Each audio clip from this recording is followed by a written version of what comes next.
brains. I've been driving this train, years in this lane, there's no stopping this flame. Cause I came to the game and I changed it to play how I like, rearranged it to my own domain. Yeah, I got what it takes, made lots of mistakes, taking shots, skipping breaks, feeling lost, feeling great, popping off, singing straight, never stopped, never changed. All the squad here to play, and I've got something to say, yeah. I work hard each and every day, I get lost in the words I say. I don't push pause, no, I push play. I won't stop till I make a change. I withdraw on the things I make. I turn flaws into flawless traits. I build tall, never capping space. I won't stop till I hear him say, Welcome back. Welcome back. Can you hear me, JR? Yeah, I can hear you. Great. Guys, if you're in the chat, would you put a 1 in the chat if you can hear us? Okay. We've been having some technical difficulties. How's everybody? Happy Tuesday. Happy Tuesday, guys. Let us know. Shout us out. Let us know if you're in the chat, where you're from, what your thoughts were about this season. We know it's been a hectic season. JR, any thoughts about this season of Ready to Love Detroit?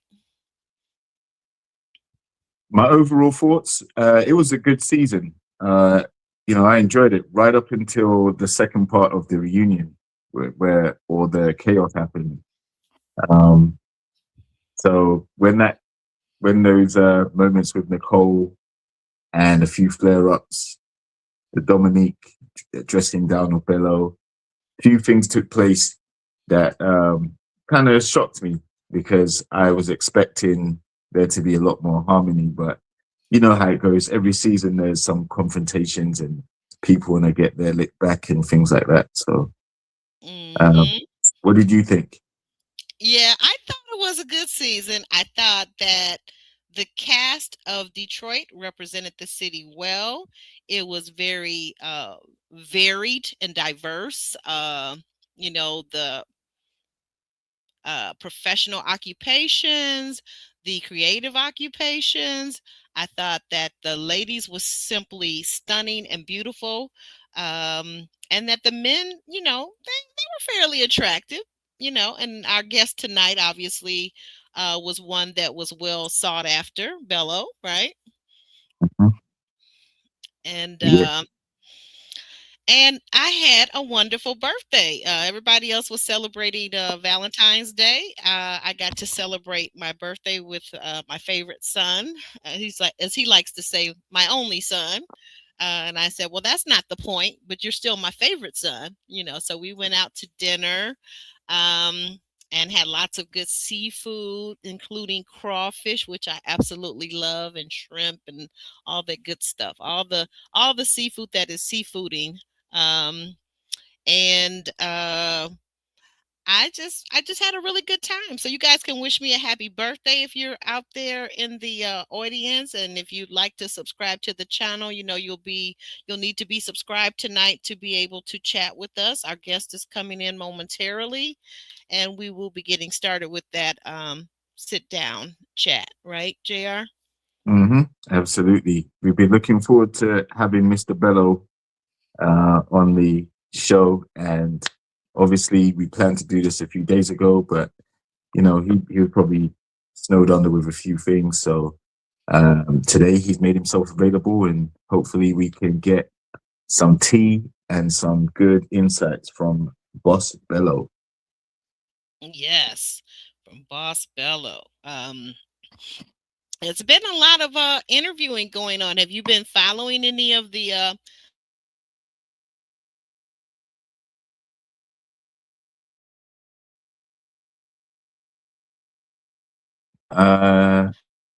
some hold on. Okay, there you are. So have you been following any of those interviews, JR? Very loosely. I saw Donna had an interview. I know Dominique's interviewing on LBB tonight. Okay. And I know Ashante had an interview a few days ago with former cast member Tyrone.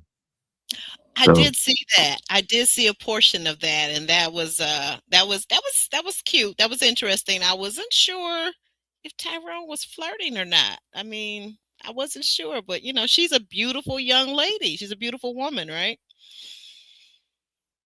Yeah, she is. Tyrone, I didn't watch the whole interview. I just skimmed through it, but at some point I hope to check it out and see what's happening. Mm-hmm. All right. Looks like Bello's going to be joining us within the next minute or two. And what else? I don't know. Oh, guys, happy Black History Month. If you're here in the US, okay, happy Black History Month. But we know that earlier today we heard the very sad news that we lost was formerly a living legend of the civil rights movement, and that was Reverend Jesse Jackson. Did you hear about that? Yeah, JR? it's been on the TV news channels quite extensively. Mm-hmm. So although the civil rights movement, Malcolm X, Martin Luther King, prominent figures were over in the States fighting for equality and rights for us. We certainly didn't have that in the UK, but we had to live vicariously through what was happening in the States. Yes, yes, indeed, indeed.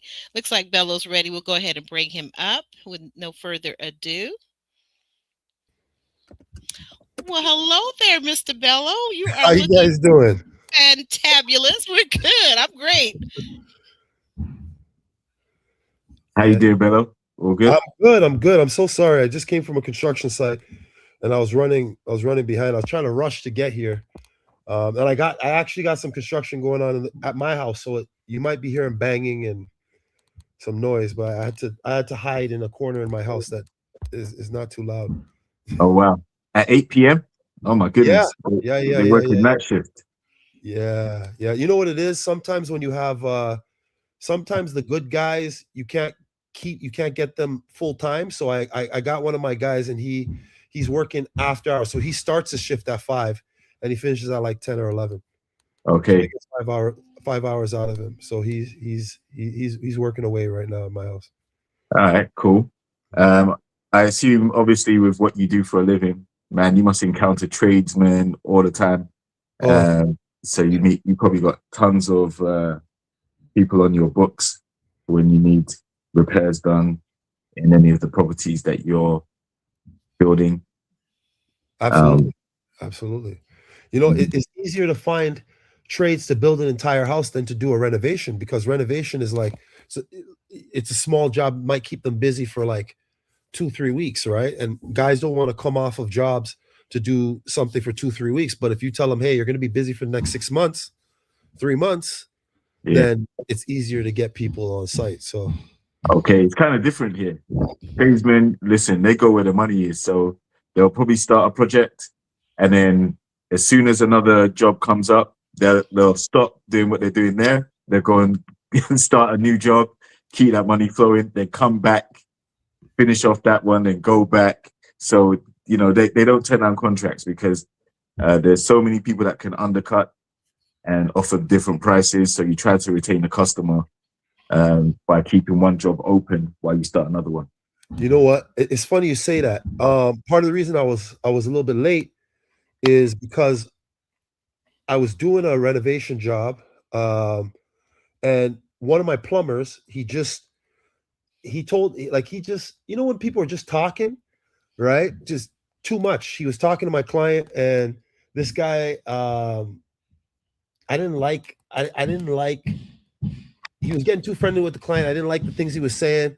So, and sometimes people's situations, they put them on you. So my buddy's like, hey, I got to pay my rent. I'm like, okay. I'm like, I've already we signed a contract. I've already given you a deposit. You have to finish your deliverable, and then you get paid at the end. He's like, well, I need an advance. I'm like, asking for an advance is different than me owing you something. You know what I'm saying? Yeah. So now he needs something. And now, so now he needs money, and he's telling the client, oh, Bello needs to give me some money. And I'm like, me giving you an advance is not a debt, bro. Not a debt. So anyways, long story short, this year, 2026, I've resolved that as a one of the beautiful things about being self-employed is that you choose who you want to work with, right? Mhm. And I'm I'm done with working with scraps. Like, oh, I take somebody because I need somebody to fit into a job, so I accept what I get. And if they have attitude, if they do this, I just suck it up and I just keep plowing. But this year, I'm like, nah, man. If I don't feel aligned with that person, Yeah. I'm letting them go. And I actually, part of the reason I was late is I got another guy to quote the job.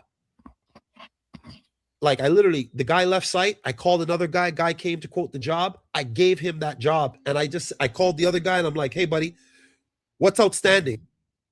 This is what's outstanding. All right. I'm sending you your deposit. You're off the site. I literally did that 10 minutes ago. Wow, that is amazing. You grabbed the bull by its horn, so to speak, right? Yeah, man. I can't do it anymore. I don't.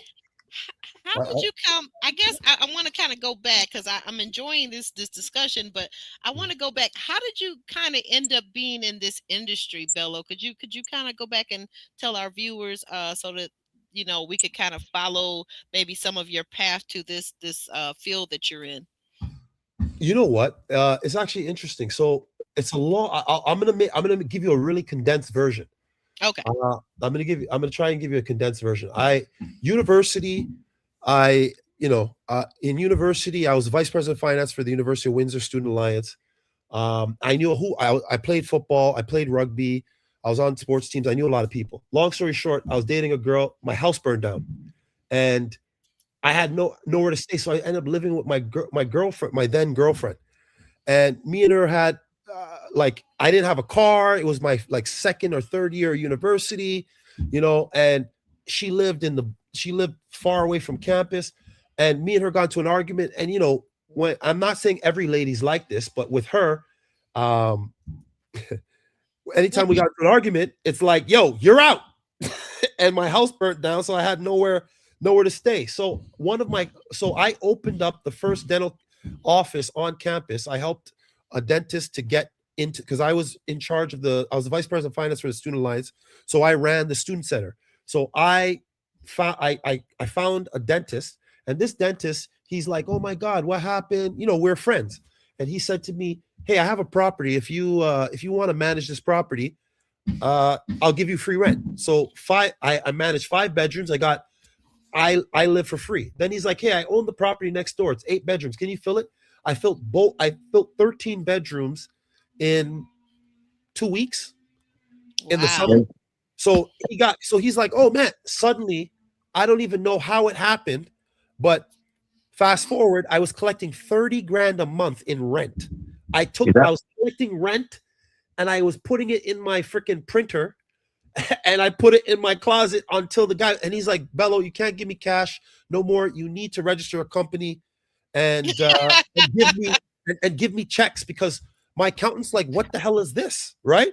And I was collecting that. And the thing was, it was my friend. So I played on the football team. So 5 guys from the football team, all defensive linemen, they're like, hey, and they paid me cash. Right. So I was collecting cash, and I was living with them. So it's not like they're gonna run away. I was living with them, right? So, long story short, I registered a company when I was in university, and I did property management. So I went from renting 2 rooms, 2 houses, 13 beds, to doing about 12 properties. And this dentist owned about 5.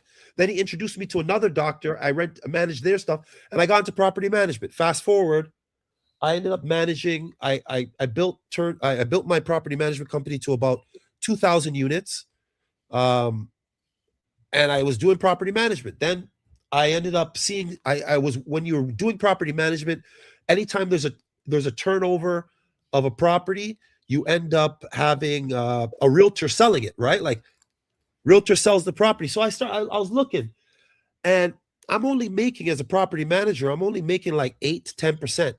Right. And a realtor comes in. I remember I filled the building. This building had 8 units, 32 rooms. It was student housing. I remember I helped this guy fill the building. I gave him the financials. Everything was done. And he came in. He's like, hey, man, you know this building better than I do. He's like, you know the students, the rent roll. Can you do the showing? I did the showing for him. And lo and behold, this guy sold it on the second showing. I only did 2 showings. Wow. He made 200 grand. And he's like, don't worry, I'm going to take care of you. I'm going to take care of you. I'm like, okay. Guess what he did? He gave me a gift certificate to the keg. And, and I'm thinking to myself, I'm like, okay, I'm managing 2,000 rooms. This guy sold 32 bedrooms for 2.82 million. And I made, and his commission was almost 200 G's. And I didn't get nothing. I didn't get. No, at least could have gave you 5 or 10% of that. Like nothing, what? Nothing. No, so that's crazy. So now I sat there and I'm like, okay. I'm like, this doesn't make sense. This doesn't make sense. Actually, you know what? It wasn't it was 120 G's. My bad. It was 120 G's was the commission he made for that deal. He got 5%. He got roughly 5% on the on 2.82 million. So now this guy.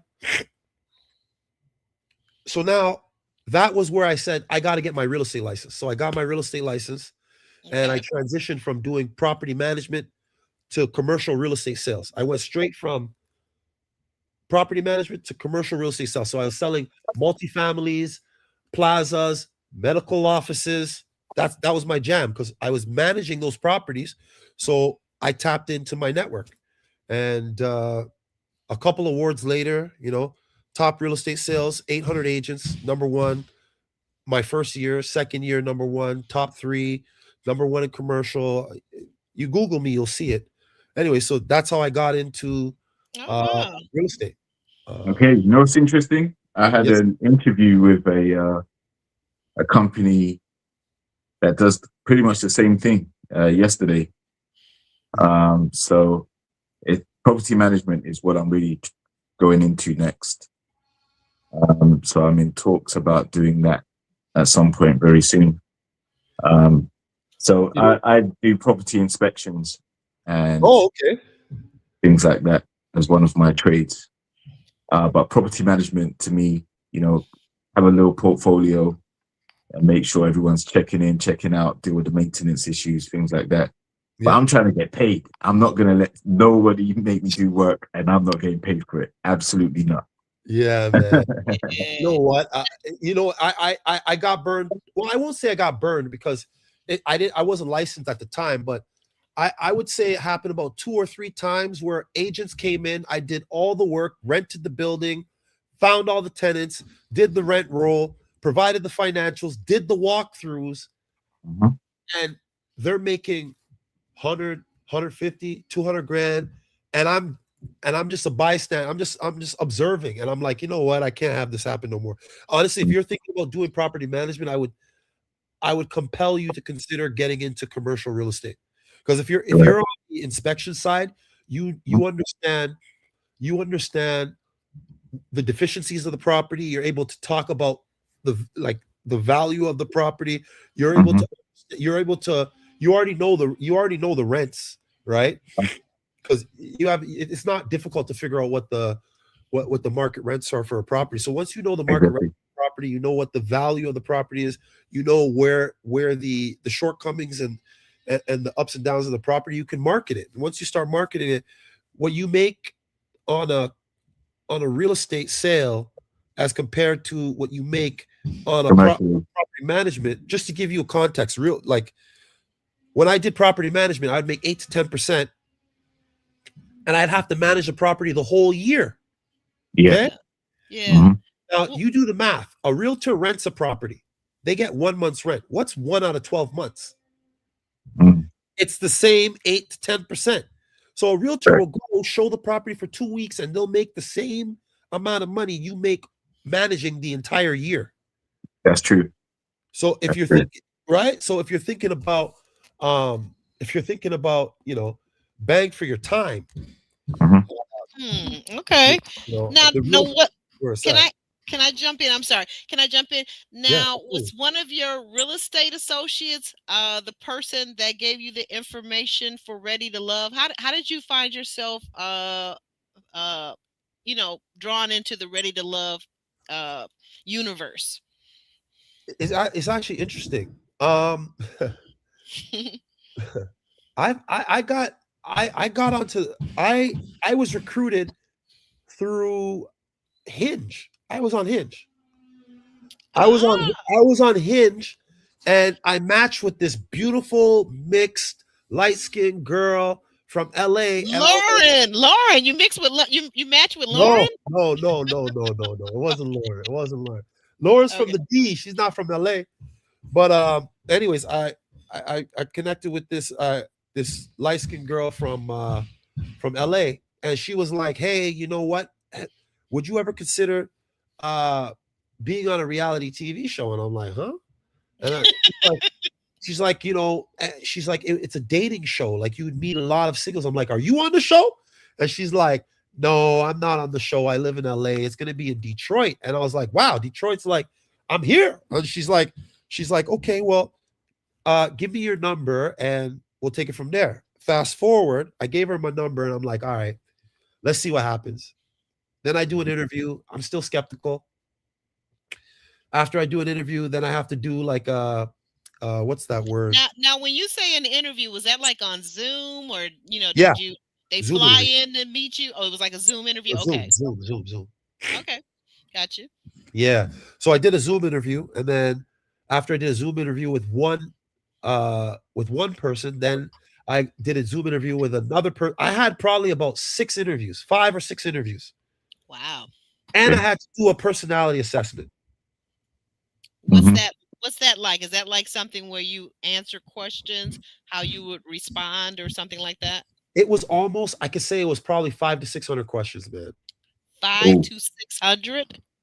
It was hours. I was going through this thing. I'm like, when is this thing done? Like, and then after that, they even put you through a psychologist. You actually talk to a psychologist and they make sure like you're you have all your faculties, right? right. Okay. Yeah. So All right. we had a psych evaluation. We had um we spoke to a psychologist. We did a long personality type questionnaire, Mhm. several interviews. Several Okay. and the thing is, you don't even know, even when they said, okay, we've chosen you, we didn't know the timeline, right? Like things Oh, okay. yeah.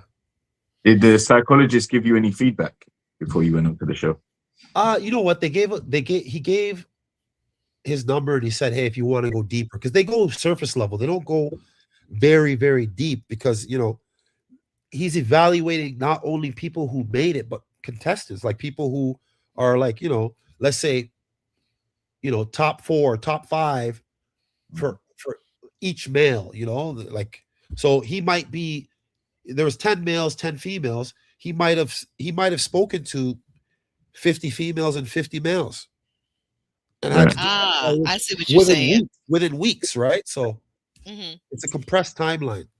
So Okay. So yeah, that's part of the vetting process to see, like, you pass the psychiatric testing, then you go meet with the psychologist, psychiatrist, and then after that, they determine your personality, whether you're going to be good for TV, yeah, things like that. yeah, Okay. absolutely.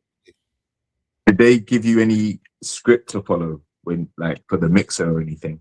Did they No, prep you no, in any way? no, no. The mixer was very it was interesting because you don't know the rules. So imagine somebody just says, "All right, we're gonna take some pictures." You're like, "Okay, all right, go in the elevator, go upstairs," and then that's it. That was that was the prep, right? Like, there's Okay. no, hey, don't say this. Hey, you're allowed to do this. That so a lot of the guys, like myself included, I didn't even know I could ask for phone numbers at the Okay. beginning, right? The first mixer, Hmm. I won't lie. I think I got one phone number, but And who was that? Like actually, it happened like this. I think I was talking to Vince, and Vince was like, "Yeah, I just got so and so's number." I'm like, "What? We're allowed to do that?" I'm like, "Where's Lauren?" I was like, Oh "Where's my Dom?" goodness. I was like, "Oh snap! I didn't even know we could do that." So that so like that's kind of how So it was. so it sounds like Lauren and Dom were the two young ladies that caught your eye in that moment at that first mixer, right? Absolutely, absolutely, yeah. But Okay. for what reasons? Like, what stood out for both of those particular ladies? Uh I think there's an attraction. Number one, I feel yeah, there's an attraction. There's also commonalities. Like, how often do you meet a beautiful red bone woman that is all that's self-employed who's a realtor? Like Mm, it's being a realtor, the timelines, the work schedule, it's not for everybody. So, mm, it could be really difficult dating and being a realtor. So actually meeting somebody who's also a realtor or in that space, it's like at home. You're like, oh, she gets me. She right, gets that I'm gonna be taking my phone. She gets that I'm gonna be looking down, checking texts. Like I'm not gonna be available between 6 and 10 on a Friday or Saturday, because I mhm, might be meeting with a client because those are the times that people are available, right? right, So yeah, so with Lauren, it was like, okay, we're in the similar field. I'm a developer, but she's a realtor, but it's mhm, similar, right? So I'm like, okay, yeah, that so with Lauren, that was one thing, and she's beautiful, well spoken, articulate, stands out. She's 6 foot, right? So mhm, that was one thing. And with Dom, it's actually funny. I think the producers felt from the beginning that we were the most evenly yoked or right, matched. And the reason why I say that is because the first mixer, the first two people in the room were me and Dom. okay, So I walk into the room, the only woman there was Dom. I'm sorry, my nose is very uh sorry, congested. congested. I'm super congested. So I do apologize about that. So if I sound Okay. congested, yeah. But anyways, with Uh, Dom, yeah, she was the only person in the room when we walked in. So how somebody says like, I felt like it was just the two of us. It literally was just two of us. Literally, we walked in, it was just us. And then people started trickling in, right? So mhm, like the way I remember it, it was just me and Dom, and then Emily popped in. And I was trying so hard to just keep eye contact, maintain focus.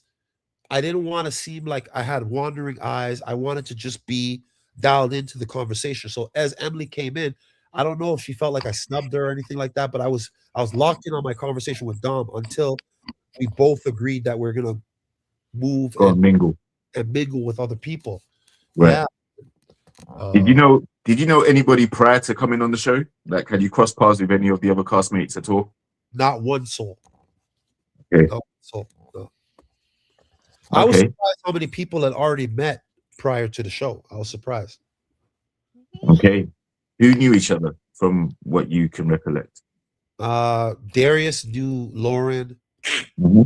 Lauren, Dom knew Darius.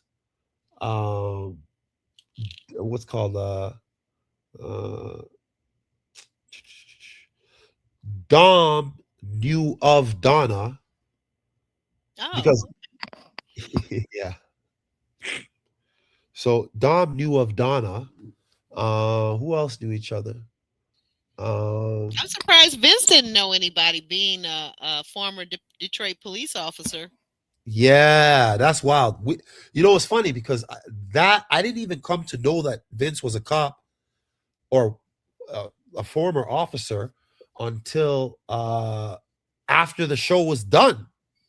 I found out when you found out Oh, Okay. really? watching Oh, God. interviews. Yeah, he didn't say nothing. Oh, He was wow. undercover. That's why he didn't want Yeah, his cover blown. yeah, man. He didn't say nothing about that. And it Yeah. makes sense because, like, to be honest, like I'm not picking sides or nothing like that, but when Vince and Darius had that altercation, Right. Mhm. I was surprised that Vince didn't back down. Like I was surprised looking at it, and I'm like, looks like Darius is about to take Vince's head off. And he just stood his ground. And I was like, this is gonna explode. So I stepped in, but Yeah. now knowing that he was an officer, I understand why he wasn't phased by the aggression, by you know, by the threats, by the gestures, because he's Yeah. he's chasing brothers all over the city, right? Yeah, and he Now, probably still keeps that pepper spray and that mace on him too, right? now, speaking of the city, tell me, so explain to us your background, because I was like, okay, so he's a Nigerian born Canadian who does Yeah. business in the US. Is that how it goes? Do you live here in Detroit, or do you live in Windsor? You live in Toronto? What's the story? Born and raised from Toronto. Born and raised in Okay. Toronto. Born and raised in Toronto. Okay. Yeah, born and raised in Toronto. I went to university in Windsor. Okay. I bought my first home in Windsor, my first investment property in Windsor. And I start, and then my first development I bought in Windsor. So I actually, long story short, I bought a condo project. Like I bought 2-acre parcel of land in Windsor. And that was my first development project. I turned it into 55 condo units. And then I was like, I got the approval for 55 condo units. And I'm like, okay, if I'm going to build this, I can't build from Toronto. I have to be in Windsor.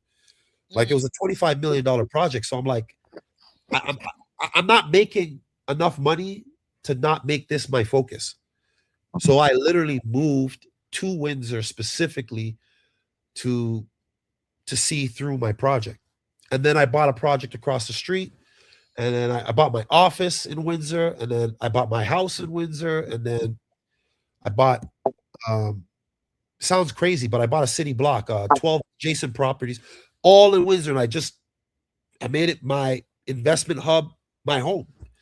And it's familiar because I went to the University of Windsor. I was there for 5 years. After I finished, I stuck around. I worked. I did my property management company. I founded and started in Windsor.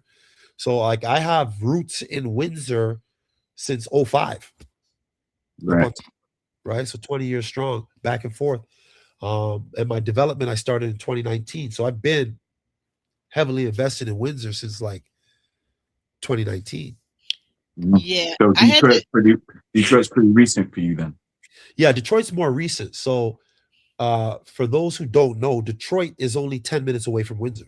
that's what I was telling JR here. I was like, you people don't understand, when you look at a map or anything, it doesn't really even show how close. Like up until, I was just telling him, up until 9/11, we never needed a passport or any kind of card to get over, just a driver's license.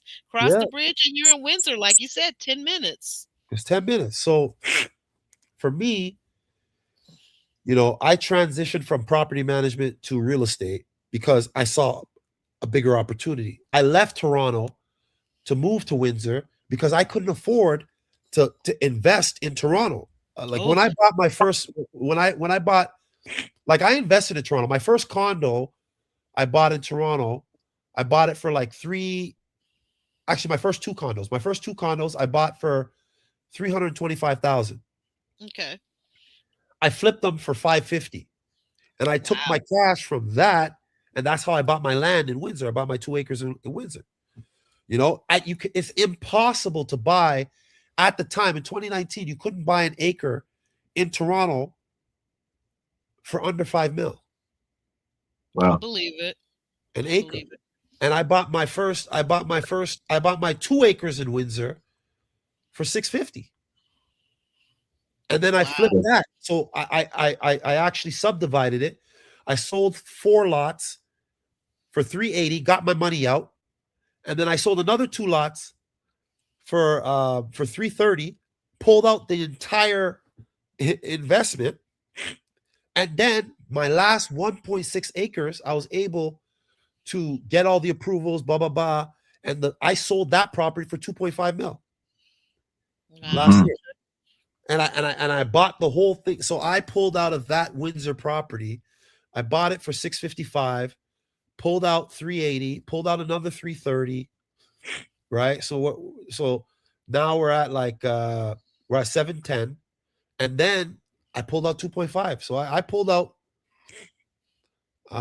about 3.2 out of a $655,000 acquisition. Yes, I paid more money. I had to pay for planning, I had to pay for rezoning, I had to pay for my site plan, my architectural drawings, my engineering drawing. I had to pay. So I didn't make that net, but Mm.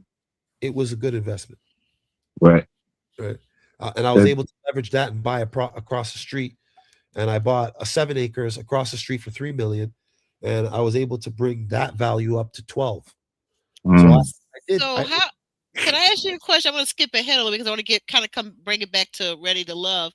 Yeah. How in the season and after the season, how did that as a businessman, how did that tie in with you and Dominique and Dominique's brother apparently that Okay, she yeah, I can share. claimed that you want to borrow money from? Can we get Yeah, to that? that situation is just crazy. Okay, so the situation is, I decided, just for context, the reason Sure. I moved from investing specifically in Windsor to Detroit is because, number one, the US dollar is 1.4 to the Canadian dollar, and doing real estate, just real estate alone, a commission in real estate in Canada is between 2.5% to 5%. In Detroit, it's between 3 to 8.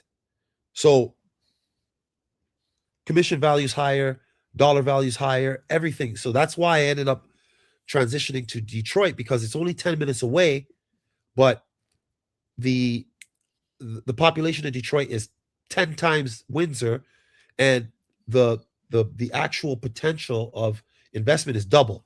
Now with Dom, now turning back to Dom, I was looking for a construction loan. So I was talking with Dom. She's like, "What do you do?" I'm a developer. She's like, "What's going on?" I'm like, "Man, I'm in a jam. Right now, I'm doing the servicing, and the servicing requires a lot of upfront capital. Banks don't give money for servicing, so you can only get private money for servicing. So to service my property was about 2.7 million. I had to come up with cash to service the property. Servicing is bringing in the water lines, bringing in the gas lines, sanitary sewer, storm sewer, street lights, roads. I was building a community. I was building 33 detached homes. I had floor plans ready. I was supposed to sell these homes at 1.6 million. I already owned the land. I already started. I already had shovels in ground. I could show pictures with the excavators, me on site, my city approvals. I have everything. I have receipts for everything. So with Dom, when I was on the show, I was managing that project. So imagine I'm filming for 5-6 hours. My phone's blowing up, and I got to leave and drive back to Windsor because I got stuff to deal with. So she was like, "Hey, what's going on? Why are you stressed? What's going?" And I told her, I'm like, "Look, I'm trying to do this project, and I'm getting squeezed from my contractors. They're like, "Hey, we agreed on this, but I want a bigger deposit. I want a bigger advance. Same thing, but bigger scale." And I already signed the contract with them, with the city, and it's not, you can't just, like, once the city approves somebody, you're kind of stuck with them, right? Right. And I had already posted security with the city for this project. So the city had 1.52 million dollars cash I gave the city so they can hold, because they had to have 65% of the total project costs. So now city has my money, but the city's like, "Hey, we're not going to release any of your money until it's done." And I thought that as the construction was happening, they would release the money to my contractor. City's like, "Nah, bro, you have to be finished, and we're going to release it a year after Completion. Yeah, because they're like, we have to make sure the roads, there's no issues with the roads, there's no cracks. We have to make sure that when you tap into our sewers, there's no problem, because you're tapping into municipal sewers." So they're like, there's a 1-year maintenance period. me as a first-time developer, Hmm. right? I Right. wasn't privy to that. So now Ah. I had budgeted and I had the money, but the money I had given to the city I couldn't use. So now I had to come up with basically double what I had anticipated. Okay. And Uh, was Dominique's brother, were you trying to get the full amount or was this a partial amount? Obviously, you don't need to Uh, give the figures, it but wasn't was this a big like a business so, arrangement where he was going to get like an ROI so this on was his a, investment? her brother. I didn't know this guy from nowhere. I didn't know who Dominique's brother was. I didn't know nothing. I just met her on the show and I told her what was going on. And she was like, oh, bet my brother has investors in Toronto, in Brampton. So I was like, oh yeah. Brampton's 20 minutes away from Toronto. I'm like, okay, if they're already investing in Toronto, they understand Canadian real estate. So I'm like, I need a mortgage. So I own the land. I already have shovels in ground. I already have contractors there. I already posted my security with the city. My engine is moving, but I came into an impasse because the city's not releasing any of the funds to the contractor. So I have to come up with cash to pay the contractor, cash to finish the project, and I get my money back a year later. So I'm like, okay, I need to pay. What Dom approached me with was she said, hey, my brother has investors. I'll introduce you, but he's not going to connect you with his investors till he meets you. So I'm like, okay, bet, let me meet your brother. So I met him. We talked. I sent him my information. 2 months later, Dom keeps talking about she has these investors, but nothing happened. I didn't have Right. it. I didn't have a phone call with the investors. I never met these people. I don't know where my email went. I only met with her brother once. Mm-hmm. Had no agreement, nothing. Like nothing. So I was like, okay, right now I'm getting squeezed from this contractor. You said that you have somebody. What's going on? And Okay. But and nothing happened. So now for her to go and say your finances are in shambles, I'm like, are you crazy? I have a multi-million-dollar project. I own the land. I'm running my stuff. Your brother didn't give me a dime. I've only met the guy once. I sent you my financials. You did nothing. mm, And keep in mind, like, I didn't know this.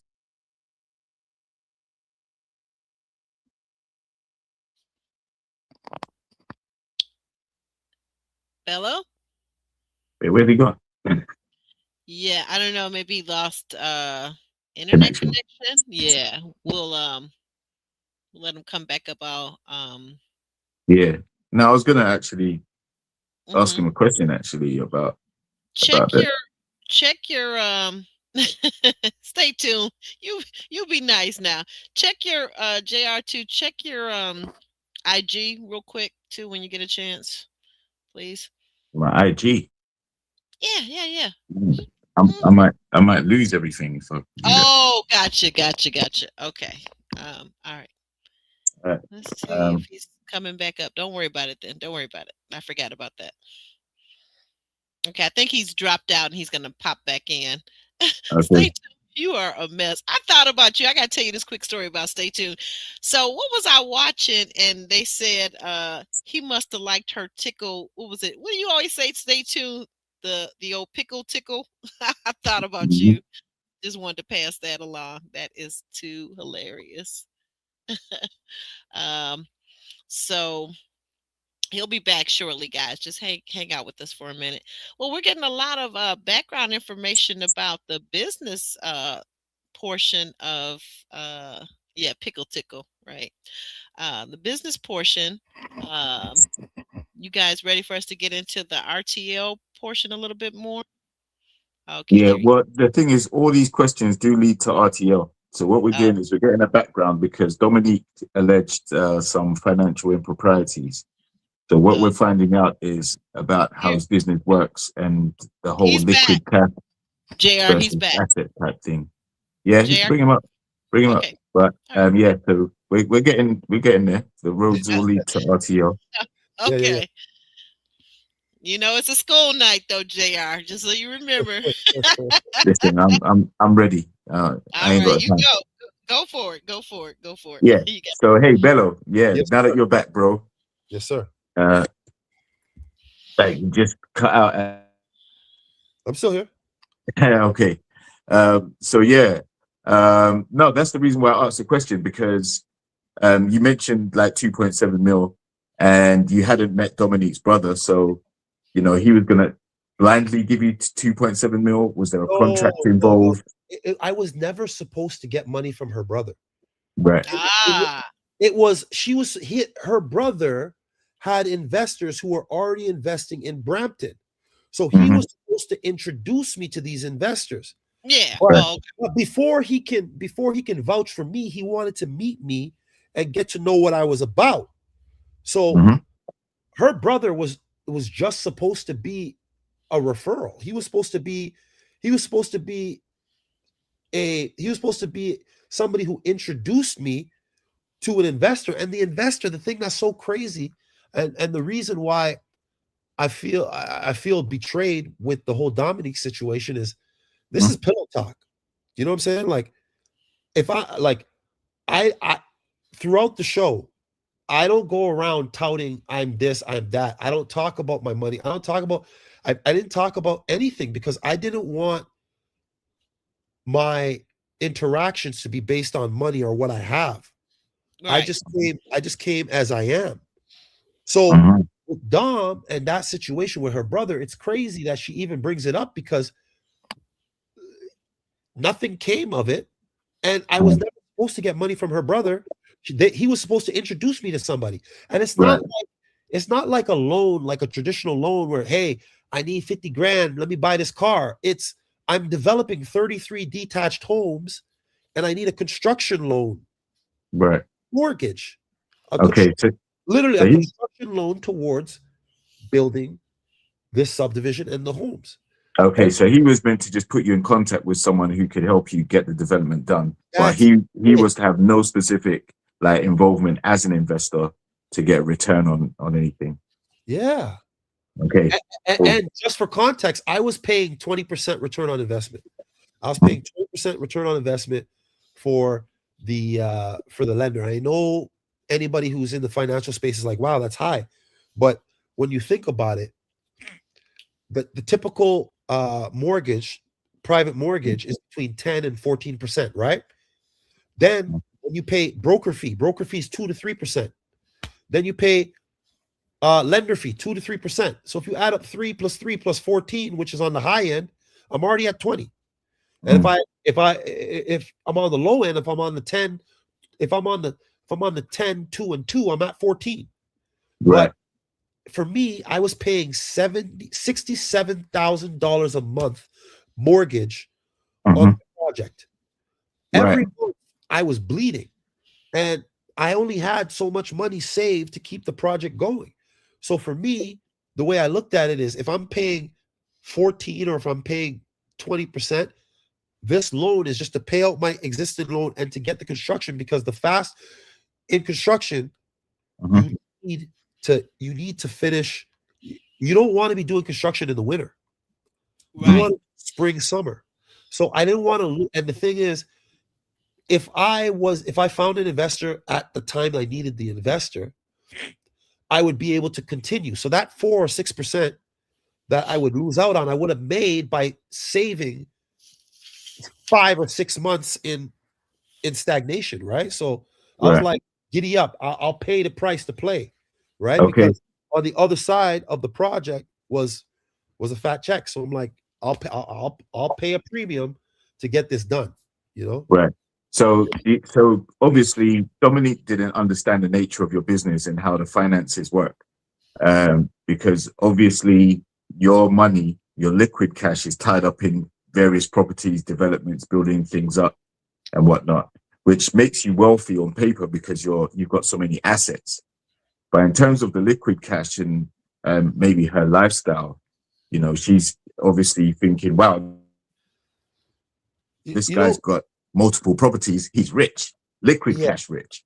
yeah. But the funny part about it, and this is the part where I feel that, you know, it's a misrepresentation, is that with Dominique, we've never had a conversation about lack. There has never been a conversation about lack in terms of Mhm. me providing for her as a suitor. She never Right. said, "Oh, why can't we do this?" or "I would like to do this." And I'm like, "Nah, baby, I don't got it." That never happened. Hmm. She's never asked me for something I never gave. She's never Right. asked me to do something we never did. Mhm. So when she's coming and saying that, when she's talking about my finances, I like what I have going on with my development is Mhm. not affecting me, my ability to pay. If I'm paying $67,000 a month in mortgage, do you think I Mhm. have a problem paying for a dinner? Mhm. Or 20 or 30. But It's so so the food and the courting, none of that was ever an issue. right. The issue with her is I chose to part ways and move in a Mhm. different direction. And the timing of it. And the timing of it. That's the issue. And for her, and the thing that and part of, again, part of the reason that I feel betrayed with her is I did everything I could do to protect her and not make her look bad in any light. Like when you look at the edit, everything I said, she's an amazing woman. She's a great person. She, it just, our interests didn't align. I Hmm. made it about alignment. I didn't make it about her deficiencies. You Right. see what I'm saying? And Hmm. and on the flip side, she's now attacking my brand, my reputation, and making it seem like I'm deficient in some way in the relationship, Hmm. financially. But there was never any financial shortcomings for dinners and going out. You know what I mean? Like, Yeah. just for context, I was at the mall. I went to go because she works at the mall. So I went to the mall. I just said, "Hey, what's going on?" I grabbed her lunch, and she's like, "You know what?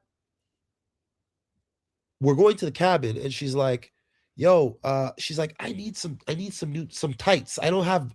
She's like, "My tights have hole." She's like, "I don't have like tights." So I'm like, she's like, I need a new pair of black tights." I walked upstairs, went to Lululemon, got her a set, brought it downstairs, and said, "Hey, here's your tights for the uh for the cabin." And I just kept it moving. It wasn't like I and that was within a week of that Ina massage conversation, that whole massage thing, right? So, Hmm. Right. and I never said anything on the show about that. I never said anything about anything I do. Like I don't feel like a man needs to flaunt what he's doing for a lady, or a man needs to have any type of bravado. I'm quiet confident. Mm. And I think that's what she kind of indicated she liked about you, your quiet confidence. Mm. But it's also a common tactic to try and hit a guy with the financial discrepancy on your Yeah. way out, when you're That's it. scoring. And this is the thing. I compel people to look at her background. She did basketball housewives, right? She was calling out basketball players for their finances. She every time she's been in a anytime she's been in a public date with anybody, Hmm. and and she breaks it off, she says, "You're broke." Mm. 3 times. Yeah. And part of the thing that made me um, part ways with her was that the way that she spoke about her ex-husband. It Ex-husband. was some of the stuff she said, I was like, "Damn." And some of the stuff she said about the other guy, and I was like, you know, if the common denominator is you got to start looking inward, right? And Mm. I don't think that is gonna not everybody is gonna have the same fault, right? Like you got to really look inward. And some of the stuff, like the way she talked about the people in her inner circle, it it wasn't good, man.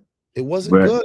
And so she would be talking, she talking shit about somebody, and then she's smiling. This is my best friend. My best friend. We do this. And I'm just like, I'm just taking everything in, and I'm like, man.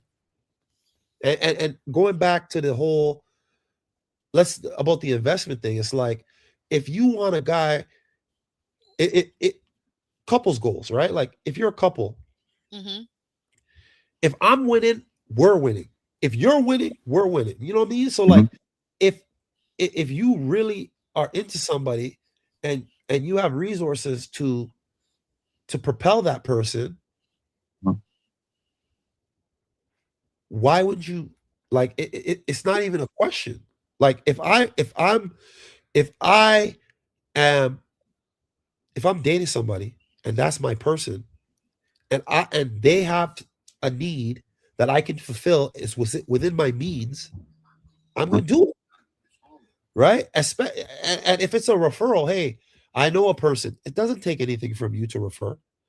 The It Right. person's doesn't. going to vet me. The person's going to vet me. Nobody spends millions of dollars without vetting them. Mhm. Right. Yeah. That's true. So look my stuff up, and if that person, it's up to that person to decide if they want to deal with me. Nobody who's an institutional investor is going to invest millions of dollars into somebody who's not legitimate. Mm. Okay. How So many dates? How many dates did you actually go on with Dominique? Where was it 10? Was it 6? Was it 20? Like how many dates did you actually go on? I want to clear something. So I didn't go on dates with Dominique and her kids every date. No, that's crazy. Like that we would never get time to really get to know each other, right? So Right. I could say we've definitely gone on at least 15 or 20 dates. At least Are you including, is that from the season and then after the season as you guys continue to after the season. After after the the season? season. We Okay. we we would go out probably either we would go out someday during the week, like a Tuesday or Wednesday, some random day during the week, and then on the weekend, Friday, Saturday, unfailingly, unfailingly. Okay. Week. So again, going back to what I'm saying, I don't understand But where. but Yeah. when okay, so at some point, you guys are dating basically now. You've come off the show that ended in somewhat, is that like November of 2024? it- Something like that, like around Thanksgiving, after oh, the Halloween, show. Oh, yeah, the show. Yeah, the show. The show Mhm. ended. Yeah, in and around November, like the first, like the second. I think it was. I think our last filming was the second. Okay. All right. And so then the shows ended, and now are you guys basically having opportunities to see each other? As someone pointed out in our chat, um, Dominique had said on the show that she likes to cook at home. Is that something that maybe she's inviting you over for dinner, for brunch, for what have you, on those days when you're coming over to Michigan? The Is that something she's doing? the only time that Dominique has cooked for me that I can recall was Thanksgiving, American Thanksgiving, not Canadian Thanksgiving. Right. Different date. Yeah, American Thanksgiving, the oxtails. The oxtails we saw on the show. Yeah. How were the oxtails? Bello? She didn't hear about the oxtail god, by the way. Bello? I'm sorry. I don't watch everybody's interview, so I don't know. How were the oxtails? I mean, I love oxtails. Oh man. Okay, so do you eat Caribbean food? I do. I do. I eat Caribbean food, Nigerian food, but I'm also very much in love with soul food too, our own American soul food. But yes, yes, I do. Okay, I eat okay. Caribbean food every day. All right. All right. All right. So if There you you eat Caribbean food every day, you know that when you make an oxtail, you have to brown the oxtail. Mhm. Yes. You brown the oxtail. All right. After you brown the oxtail, you have to cook it. You use you have to use oxtail seasoning. You cook Mhm. the oxtail. You have to boil oxtail for until it's falling off the bone, right? That's true. That's right. All right. So imagine an oxtail with just black pepper and salt. Was it Ooh. microwave? Did she microwave it? Nah, she just boiled. You know what, JR? I'm Just boil- hopping on the plane now. Boil Get you. oxtail with boiled oxtail with just pepper and salt. Okay. No Oh, oxtail gravy. No oxtail gravy. Oh no. No. Abomination. You know what she did? She made oxtail with white rice. No rice and peas. Just white rice and oxtail. No plantain, no dumpling, no festival, Oh dear. no accompaniments, no callaloo, no man. Nothing. There was oxtail with black pepper and salt, Mhm. white rice, Mhm. and macaroni and cheese. So as a Caribbean, like somebody who understands Caribbean food, JR, you tell me, is that a proper oxtail? No, but it might be an Americanized oxtail as opposed to a Caribbean oxtail. Okay. Does she even have, like, where's she going to learn how to cook Caribbean food? All right. But wait.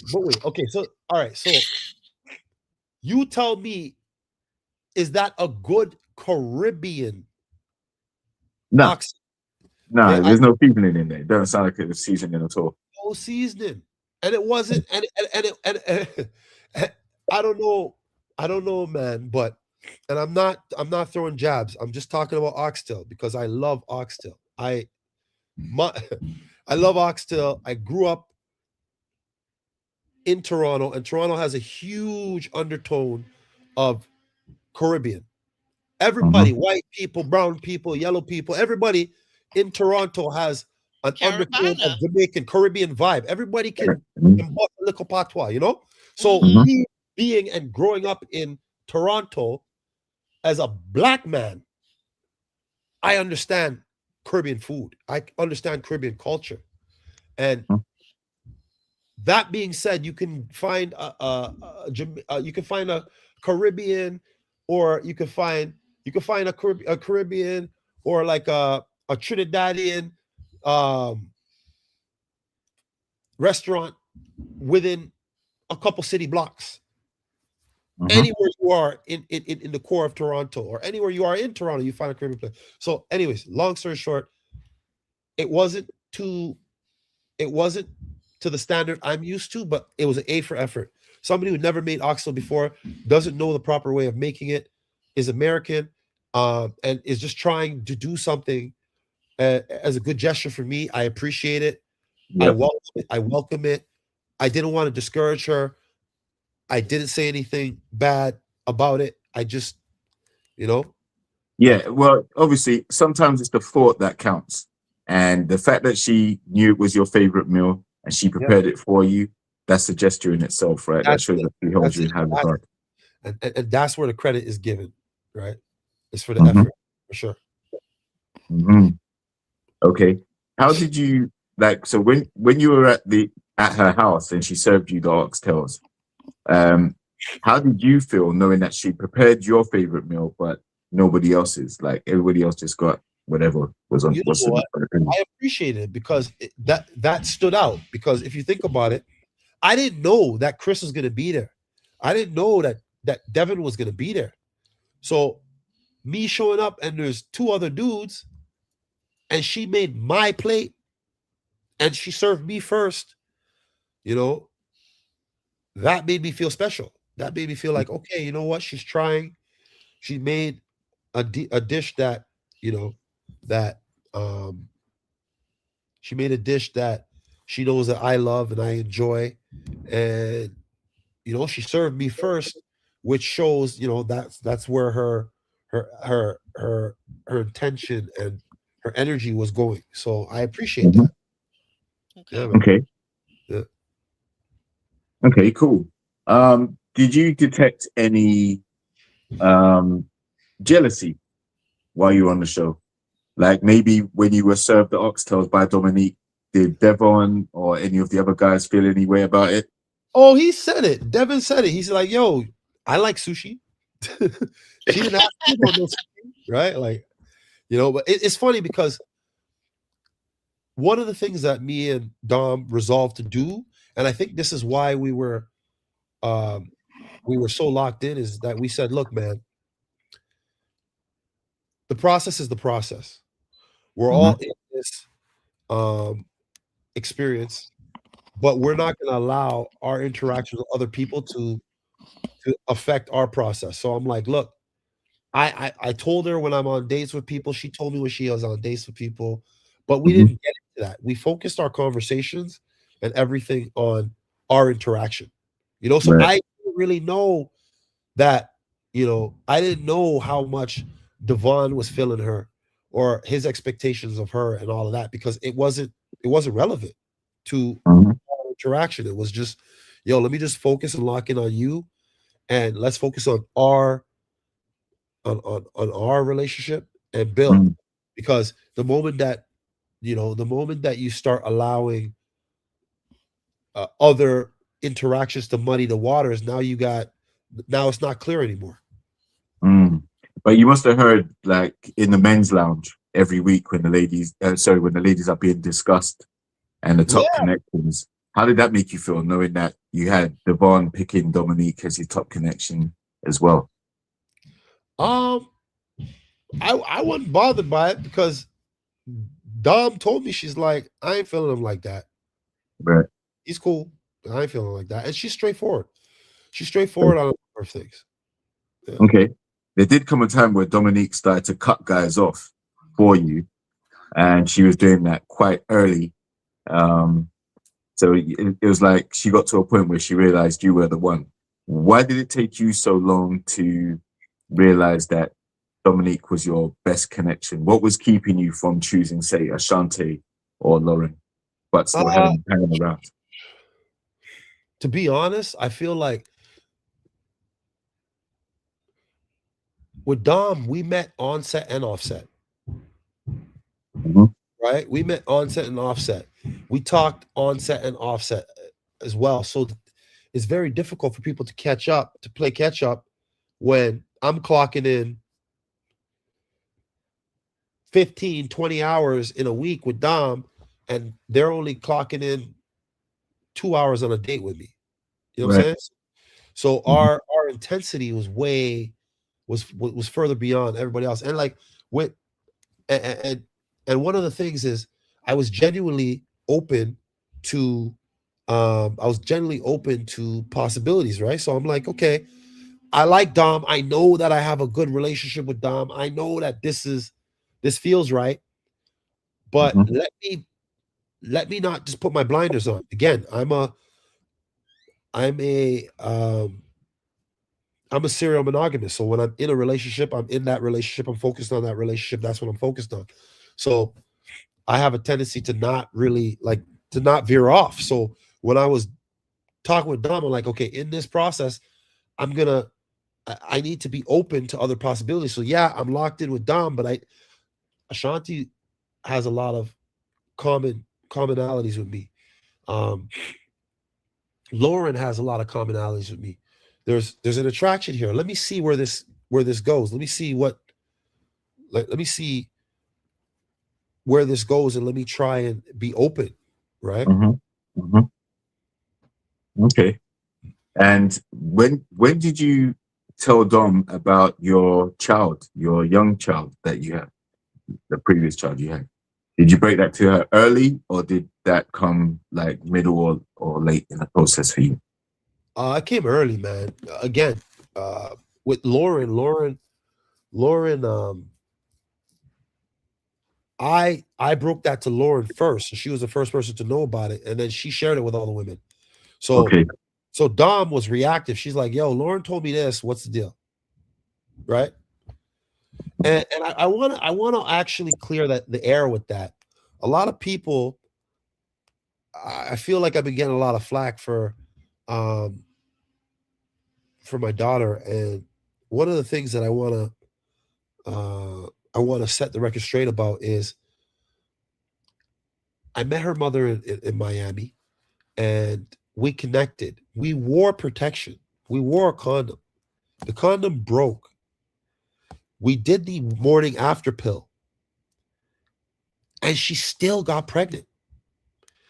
Fast forward, this woman, um, she she was engaged several years prior, and they tried to have kids. It didn't work for her. So now, fast with me, we wore a condom. It broke. She took the morning after pill, and she still got pregnant. She's like, "This is God. It's like a miracle baby. It's a miracle baby." She's like, "I didn't even know I was capable of having kids." Mhm. She's like, "I don't want to let this one go." Now, how can I talk? I couldn't talk her off the ledge. I couldn't. And Did you attempt? Did you attempt to?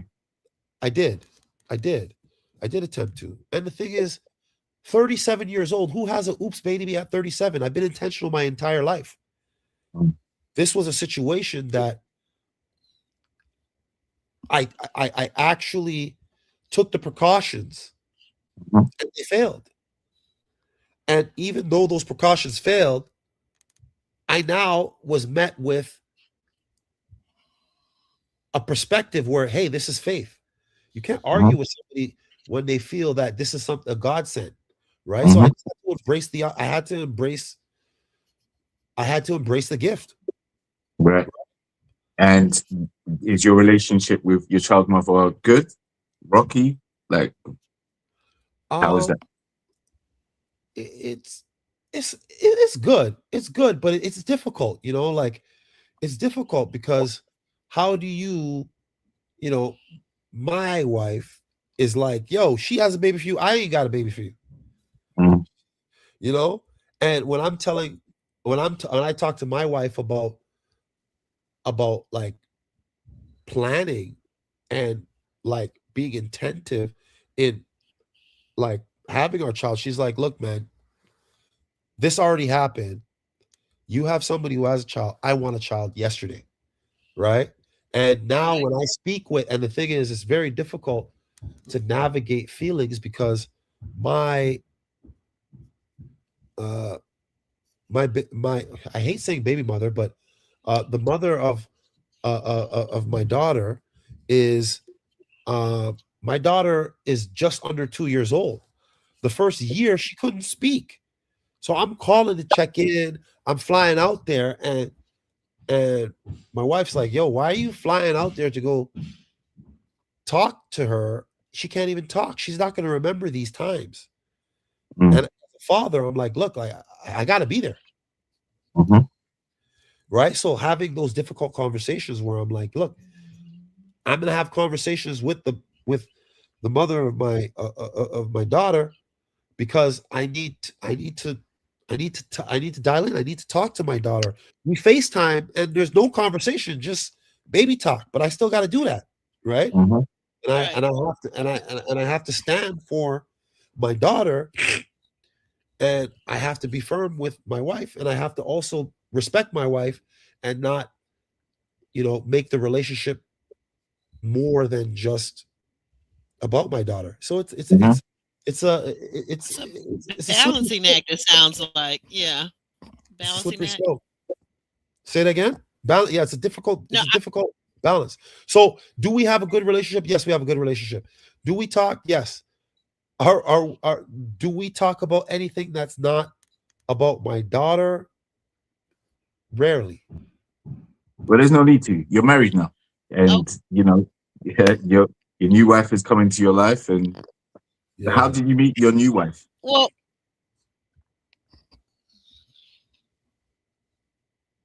Okay, okay, Aubrey, it sounds like you're about to ask a question. yeah, I was trying to get something in. Sorry about that, JR. I Yeah. was trying to ask you, like, with your wife, your family in general, because we saw your brother on the show. That was your actual biological Yeah, brother yeah. He is my bio. that was on See, the and show. that's something I want to clear up. So, he is my biological brother. We have Well, a I thought different he father. Same mother, different father. Okay. And there's an age gap as well. Yeah, yeah, 12-year age gap, and record. that's I why. thought you guys, right? I thought you guys resembled. I saw the family resemblance, so I had no doubt in my mind, at least anyway, But what I want to ask you, so how does your family, and I know your wife is, of course, obviously part of your family, but like your siblings, your parents, how do they feel about your young daughter? Um, they're cool. They're cool. My mom has always wanted a grandchild. Um, my sister my sister is not married and she doesn't have any kids. So my sister Hmm. is just very embracing of my daughter, and she buys her Yoruba books, and she buys her Islamic books, and she wants her to be immersed in the culture, even though there's distance, right? So she's like, look, man, she's like, your auntie's gonna make sure you know the faith. Your auntie's gonna make sure you know the culture. Your auntie's gonna make sure you know. So, So so your daughter definitely has met members of your family, your siblings, yes, your parents. absolutely, Okay, absolutely, absolutely, okay. absolutely. Does she get to spend maybe time with you guys for your Islamic holidays or just in general? Almost all of my interactions with my daughter, I've flown out to Florida. I see. My mom's flown out several times. My mom's flown out. My sister's flown out. Um, This, yeah, go ahead. this may be intrusive, but just one last question about the daughter.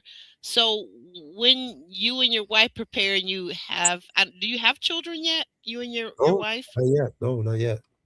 Not yet. Okay, so when you do, has your wife considered, or you and your wife had conversation about how you will integrate the siblings, your daughter, and whatever children you have with your now wife? Ah, no, we haven't had that conversation. We haven't had that conversation. Not sorry, sorry. We've had the conversation, but we haven't Come arrived to a at yeah, we haven't come mhm, to a conclusion. Yeah, conclusion. Yeah. yeah, Okay. we haven't come to Okay. a That, conclusion. that's fair. Go ahead, Jr. I'm sorry. Go ahead. Yeah, Yeah. So I was gonna say, so how did you meet your wife? Talk us through that. How did is it like I obviously know because I spoke to you prior, but for the audience out there who don't know your story oh, to actually find your love, your match, how did that turn out for you? I met her. It's kind of crazy, actually. I met her 5 years ago. I met her 5 years ago, um, and my imam. Imam is like a Muslim pastor, a priest. Um, he hit me up and he's like, "Hey, Bello, where you at?" And I'm like, "I'm at my lawyer's office." He's like, "Okay, I'm coming to your lawyer's office." I'm like, "Why?" He's like, "I got somebody I gotta introduce you." He's like, I'm just coming to your lawyer's office. I'm coming to you." And I'm like, "Okay." And then he pulled, and it was a very, let's just say, it was a very colorful introduction because I was like, I'm always running um, between Toronto and Windsor, and I meet my lawyer for a lot of stuff. So I went to go meet my lawyer, and I was rushing because I was late, which I'm often late for things. So I'm rushing, and I slipped on a piece of ice, and I split my pants open. On God. So Okay. my suit from my knee, from one knee to the other knee, ripped open. Okay. Box, like boxers open, like you know what I mean, like on one side. So my mom's like, "Yo, I got some girl to introduce you to." No, he doesn't tell me nothing. He's like, "I gotta come introduce you." He's like, my pastor's like, my mom's like, "I gotta come meet you." So he pulls up. I'm at my lawyer's office. I walk up and I don't have extra clothes because I came in from I drove in from out of town. I'm wearing one suit and I'm expected to drive back, right? So my pants are ripped open because I slipped on a piece of ice, and I'm explaining to the receptionist that yeah, I slipped on a piece of ice. I need a new pair of pants, and everyone's laughing. And as they're all laughing, she pulls up and she's looking at me like, "Why is this pants split?" Right? So, like that was our introduction, and I smoothed it over. I'm like, "Look, man, sometimes you take a fall, you just gotta keep going." Right? So I literally was in the lawyer's office. My imam comes and says, "I got this woman I want to introduce you to." And I'm like, "What is this?" Like, and I'm at my lawyer's office with her. and my lawyer, and they literally just came up in my meeting and just waited. And he's like, "Yo, Bello, um, I have an event I gotta go to. Can you drop her off?" I'm like, "Where?" He's like, "Niagara Falls." I'm like, "What?" I'm in Toronto. He wants me to drive 2 hours to drop her off. I'm like, "What?" And this was his way of like forcing an interaction, right? And I'm Okay. self-employed. I run my own, like, I don't work for anybody. I work for myself. So he's like, "I need you to do me a solid. Can you please drop this lovely lady home? Bye." That's how we met.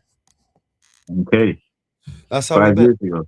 Wow. Yeah. So yeah. So she got to see the goofy, animated, and professional side of me. I'm suited. I'm at my lawyer's office, pants ripped, Crazy. bust jokes, and yeah, I kept it moving, and we kept it. We talked, and it was um yeah, we were on and off for 5 years. We literally broke up, and I dated somebody for a whole 2 years, and I dated another person for a whole year in between. So I knew her for 5 years. We didn't date for 5 years, right? Mm. Like, Oh, I you see. understand? So I knew her. We met back in like 20, I would say 2021 or 2020. I don't remember what year it was, but 2021, 2020, we met. Bello, is it true that your parents or your mom really liked this young lady that ended up being your wife? She's a prayer warrior. My mom's a prayer warrior. My father Okay. is my father is a prayer warrior. He's written 20 books on Islam. So when Mm, you meet somebody the same culture, same faith, and they have strong resolve in the faith, and they're very respectful, very cultured, my mom loved her. My mom was like, "What?" Like, I actually had, like, my mother broke up one of my, like, I I could say confidently that my mom placed a huge wedge in one of my relationships because she's like, mm, "You being stupid. You should just marry this woman." And I was like, "I don't know about right now." Like, and I was talking to somebody, and she's like, "Look, man," she's like, "I can't accept this woman that you're bringing to me because I don't understand why you're entertaining this woman when you have her, when she's interested. Like, right. like, Okay. what are you doing?" She's like, "I don't even want her. I don't even want her in the house anymore. I'm tired of this." Like, So yeah, me and my mom went at it a bit. Well, Um, why did you and the young lady break up in the first place then if everything was so aligned so well? Like why did you and your now wife, why did you guys break up back then? I was in a relationship when I was introduced to her. Wait a minute. So you were in a relationship when you met your but I thought you said you guys ended up dating for 2 years. I'm lost. So what I'm saying is, Hmm. I was in a relationship when I met her. When I met her, I was in a relationship, and Okay. and my mom met her. The imam met her, and they were pressuring me to break up with who I was with to to pursue that Ah, relationship. You got it? oh, okay. Got it That's now. how I Okay. met. So I was in something. Like, when I first met her, Okay. I was in something. Okay. Yeah. Okay, so then however it was, you got out of that something that you were in, and then you became in a relationship with the young lady who's now your wife, correct? No, You no, never had a relationship with no, her? no, no, no, no. Then I ended up dating someone else. Mhm. And then we ended up talking, and then we parted ways. And she went back to London for a bit. We parted ways. She went back to London, and she came back. So Ah. yeah, and keep in mind, there's a significant distance between Niagara Falls and Windsor. It's 5 hours. Oh, yeah, yeah, yeah. That So I part. was living Okay. in Windsor Oh, oh, so doing, she was living at that point. She was living in Niagara Falls, this young lady? yeah. Ah, gotcha, gotcha. Okay, So now I it's get like, it. "Hey, let's go for coffee." I'm like, Mhm. "I'm gonna drive 5 hours to go for coffee with you, talk to you for a little bit, and then I'm gonna drive back home." Like, it wasn't a Mm, convenient dating situation at all. I see. I see. Get it? Yeah. I got it now. Got it. Okay. Yeah. And But one other ultimately, thing. Oh, Yeah. well, and hold on, go JR. go ahead. And one last thing. So that being said, so now we fast forward to the part with you and Dominique are getting to know each other and are talking, right? Yeah. Yeah. Do you introduce Dominique to your mom and your dad No, that or never the happened. Amon? That never happened. And why do you think that is? Um, I'm a slow burn. I'm a slow burn. I like I need to be fortified in my relationship before I bring that person to my family.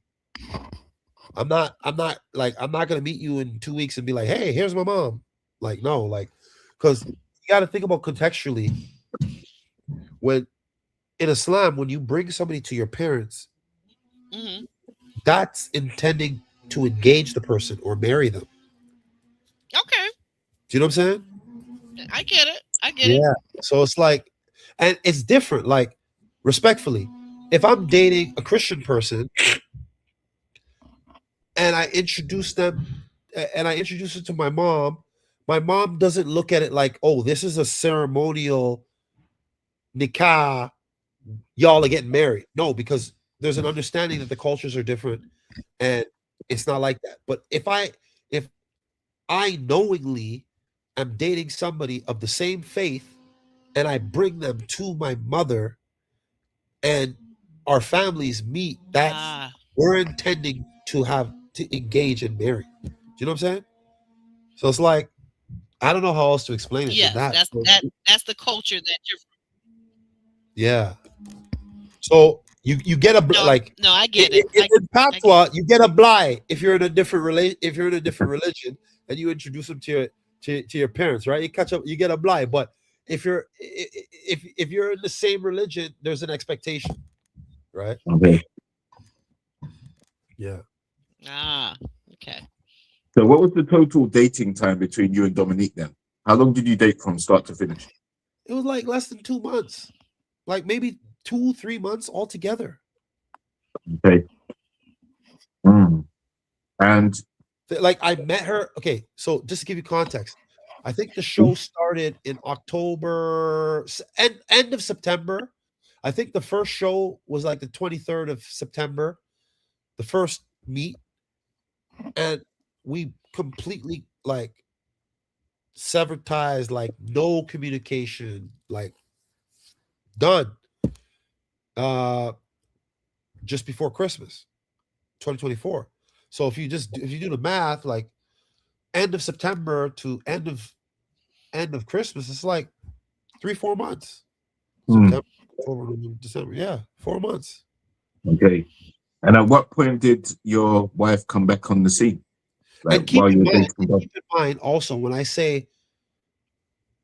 saying 2, 3 months, the first September to October, we weren't like we're dating in the show. We weren't like exclusive. Obviously, I'm dating other people in the show, right? So when Yeah. we actually started dating, we only actually started dating for like 2 months, 3 months. But the Okay. entire process was 4 months. Yeah. All right. And so yeah. So when did your now wife come back on the scene? Was it while you were still with Dom? Yes, while I was still with Dom, not while we were on the show. So, and when I say on the show, I'm talking like I consider the what's it called? Not memorial, the reunion. I consider the reunion to be separate from the show, and the Mhm. reason I say that is because we finished the show, like let's say the first week in November, and we didn't know anything. They didn't tell us when the reunion was. They didn't tell us nothing until March, Mhm. right? So like we finished the show, stopped filming, living our lives, and then they're like, "Hey guys, all right, come back. We're doing the reunion next week." Right? And we're like, "Okay." Mhm. Right? Yeah.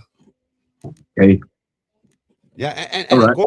going back to the whole dating situation, it wasn't like I was dating I was dating my wife and then I was dating Dom and I was going back and forth. No, I was dating Dom And the reason that it was so abrupt was because I wanted to make a clean cut. I was like, look, I'm not gonna play with Dom. I'm not gonna cheat on Dom. I don't want to disrespect my now wife. I was like, look, she's coming back into town. We had a couple conversations on the phone, and I was like, you know what? I want to like the Dom situation was fleeting. I already by that time I had checked out maybe 2 weeks prior to, but I was still like humming and hawing, like, should I? Like, she's a cool girl. Like, I like, should I do this? Do I have to make a clean break and start fresh? Like, and then I was like, you know what? No, I don't want. I don't. I respect Dom. I don't want to be entertaining somebody else, Mhm. and I don't want to be entertaining somebody else, and I don't want to be dating. I don't want to. I don't want to start something Mhm. with my now wife. I don't want to start something with her and have lingering relationships. So I'm like, look. So when I came to Dom, I was fortified. I already had my mindset. I thought about it. I took time. I paused. I removed myself for a couple days. I thought about it. I talked it out with some of my friends. Da da da da. And I'm like, yo, this is not it. So when I came to her, I was absolute. I was like, look, I thought this through. This is not it. And I didn't tell her, hey, I'm pursuing this, because I didn't know what was gonna come of me talking with my now wife. I didn't know where it was gonna go. And for me, it was more like I don't wanna I didn't want to lead her. I didn't want to like lead her on and keep going on something that I didn't feel like it was going anywhere. Like uh, I, uh, I said it on a little black book. Like I gave her money for her real estate license, and she spent it on rent.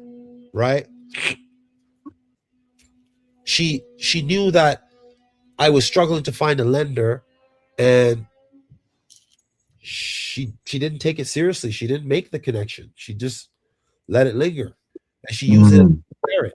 And I was like, yeah, uh, forget that.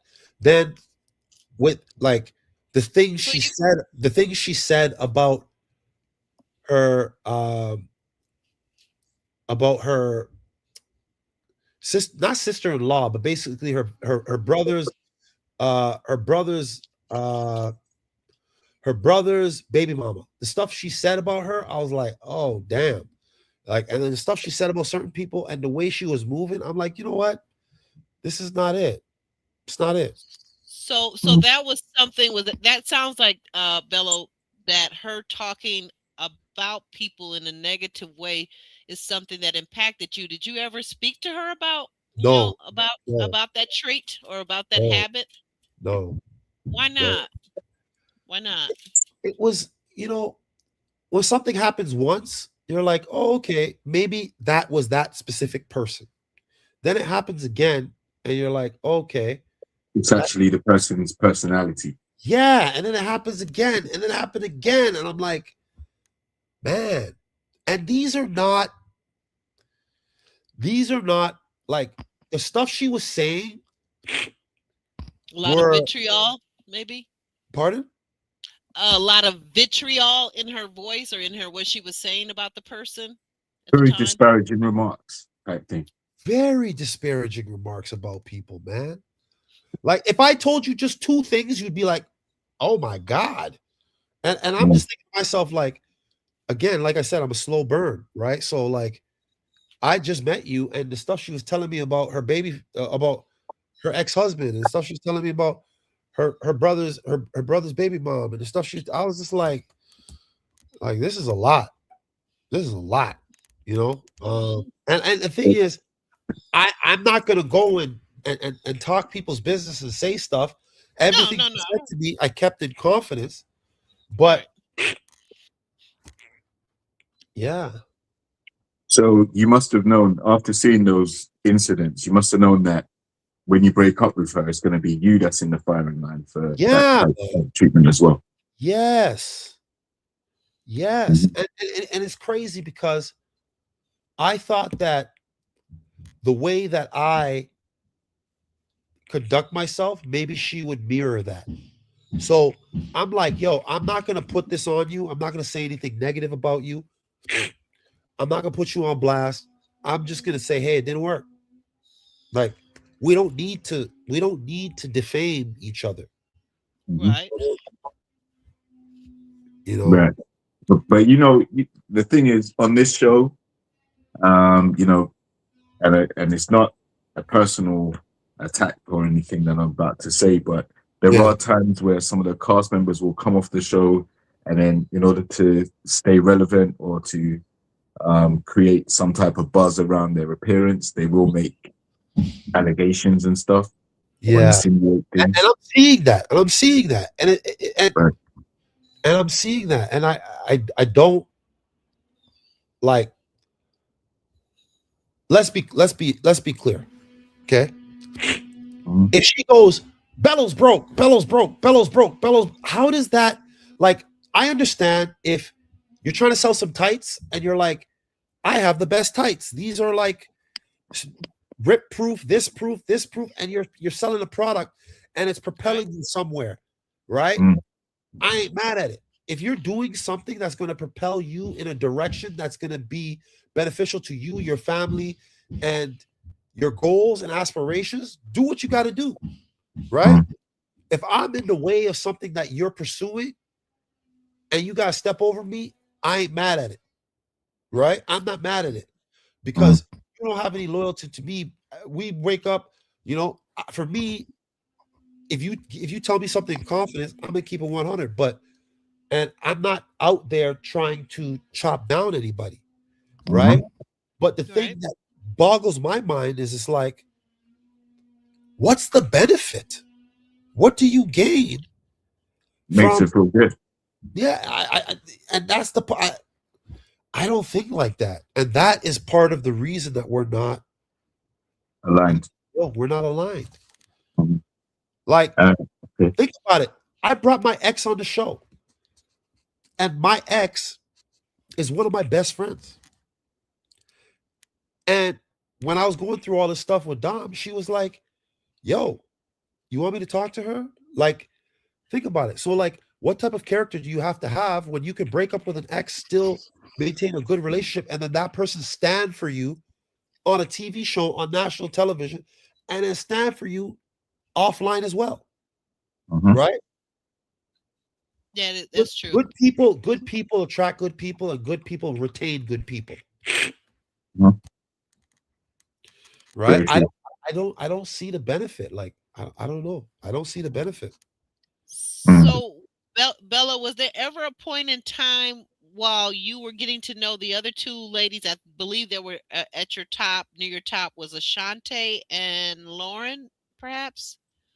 Was there ever a time where you just said, well, maybe I'll put a little more effort into talking to them and getting to know them better before you got to the final day where you made the decision to choose Dominique?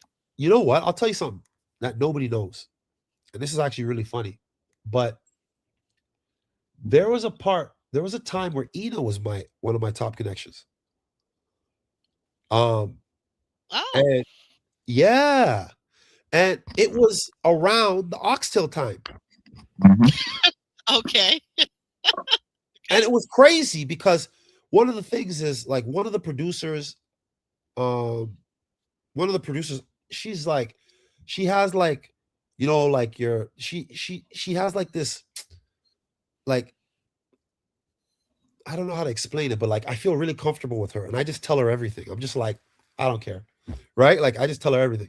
It's on camera and stuff, but and I know they're gonna chop it up and whatever. But I was very open with her. We'd have conversations on camera, off camera. I just tell her everything. So, like, when I was telling her, yo, I'm feeling this Ina girl, I found it crazy that we ended up with Ina in Dom's house. Eating a meal Ah, that Dom cooked. That's why I was caught off guard. I was like deer in the headlights because I pulled up and I see these two dudes. I'm like, oh, okay, that's what's up.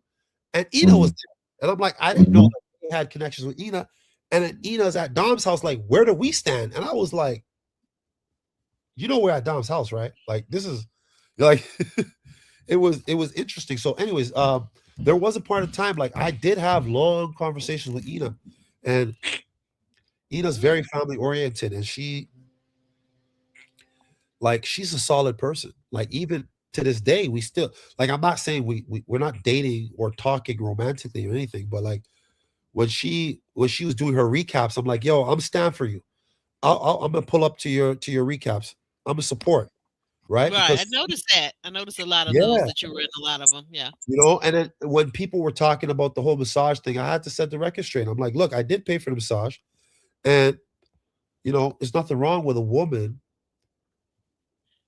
asking for something that she wants, right? Because um, that's her love language. That's her love language. That's what I felt was weird was just the fact that she asked me and she put me in competition with other men. If she just said, "Hey, I want this from you," and left it at that, if she talked to other men and she did it, and it was like on the low, hey, get it right. But telling me, "Hey, I talked to this gentleman and that gentleman," that was the part that kind of Yeah.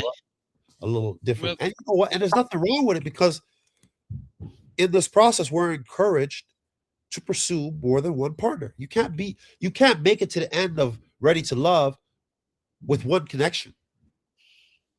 right. That is so true. So you caught on to that right away. Speaking of which, how much of Ready to Love before you actually started filming? Had you watched any of the episodes? Were you aware of what kind of show it was besides a Zero. dating show? Zero. I didn't even know about the show. I didn't even know about the show.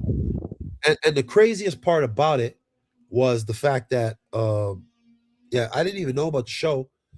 And I actually started watching the show while we were filming. So like I went so like we would film and I go home and I'm like shit like and that's where I got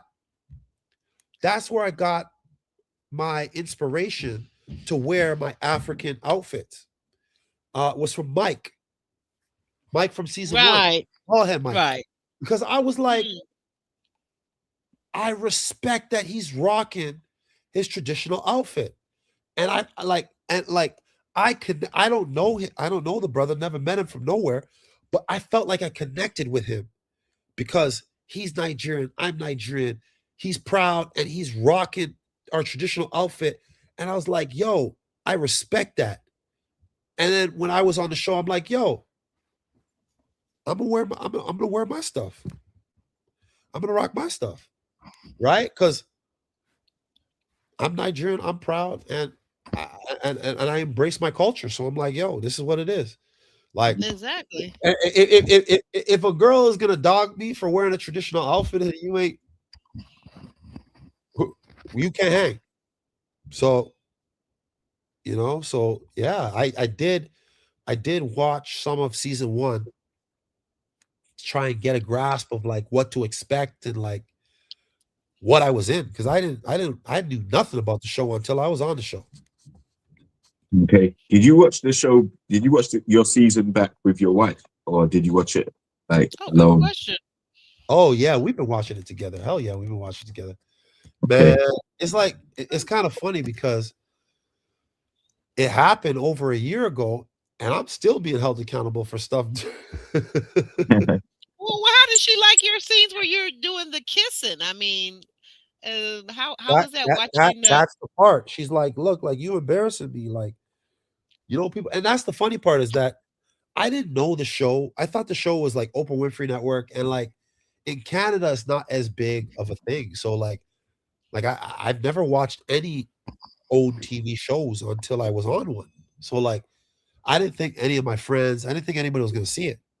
I didn't think it was that big of a deal. I swear on God, I didn't know. And like so now, like even yeah, so now when she's like, oh, my coworker saw this and this person, and I'm like, look, man, this is before we got married. They know that. Just tell them Okay. filmed over a year ago. This is just what it is, right? She's like, damn, Bello, like you embarrassing me. You know, and I'm like, look, man, like, you know, You got to tell her we weren't together. we weren't together. Like, what do I do?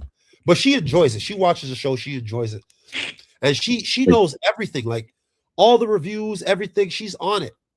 Half the time when I'm hip to something, it's because she watched it and she gave me the lowdown. Oh, okay. She's actually watching a recap right now. I'll bet. I'll bet she is. I bet you I can tell you which one too. Yeah, she's watching it right now. Yeah, I bet you I know. He's got a British accent also. Well, Jr., you've got any more questions? I know you want to talk Yeah. about. I heard you want to talk about your book that you're writing. You want to tell us about that? Yeah, absolutely. So, my book, you know, I've had a crazy journey. I started off doing property management. Um, I started off doing property management, went into real estate, went from real estate to real estate development. Just to give you context, in Ontario, there's only 8 real estate developers. Ontario has 13 million, uh, has a 13 million population, and out of 13 million, there's only 8 black real estate developers in Ontario. Wow. And me and my cousin are 2 of 8. So, you know, highly blessed, highly favored. Um, it's been a journey. I actually I shot up to I owned about 15 properties, 2 of which one was a 55 unit condo building, one was a 33 unit subdivision. I made millions and I lost millions, and I've learned from it. On the business side, on the development side, on the real estate side, um, my experience on TV, all of that all of that I talk about in the book, and the book is actually a workbook. It's a personal development. It's a mix of personal development, real estate, my journey on set and off set, and it talks about how to take yourself from having an idea to making it happen and leveraging real estate to do that. So Mhm. that's the book. It's right now. It's in publishing. I'll launch the cover and all of that in the coming weeks. My Instagram is follow Bello on IG. Thank you so much. Uh, uh, 11 Lee. Yeah. But yeah, so that's that. And yeah, something I haven't really talked much about was one of the things I did that's a mistake is I invested 80% of all my income. Every dime I made, I invested. And all my projects I owned, I had no partners. I did by myself.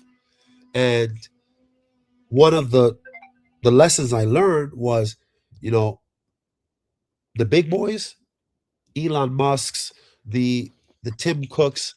If you think about Elon Musk, for example, he only owns 13% of Tesla, and Oh, he's the richest man in the world.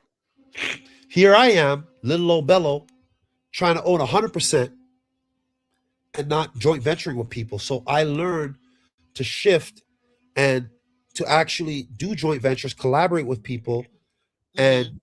and instead of buying something, bootstrapping and wearing it on my back myself, I've learned to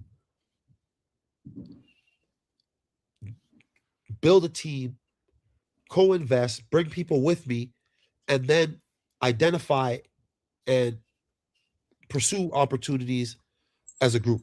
And I've now created Alkebalon REIT. Alkebalon REIT is like it's a real estate investment trust where people can invest, and then we cooperatively buy underserved we cooperatively buy assets in underserved communities, and we oh shoot, somebody's calling me, sorry about that. anyways, we buy assets in underserved communities, and we repurpose them, get Mhm. higher rents. Stop calling me. One sec. Hey Patricia, I'm on a Zoom. I can't take this call. I will call you tomorrow after 10. I need this fixed. This is very unsafe for my son to be sleeping downstairs. We don't have no other room available for him. Okay, no problem. I'll send a plumber to your house tomorrow after 10. Okay. Thank you. No problem. Yeah. Yeah. Property management is real. Yeah, I was about to say, good advertisement for your property Yeah, management.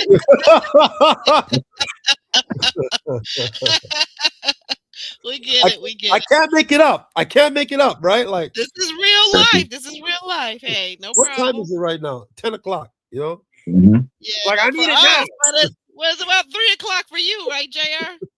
Yeah, 3 a.m. for me. Yeah.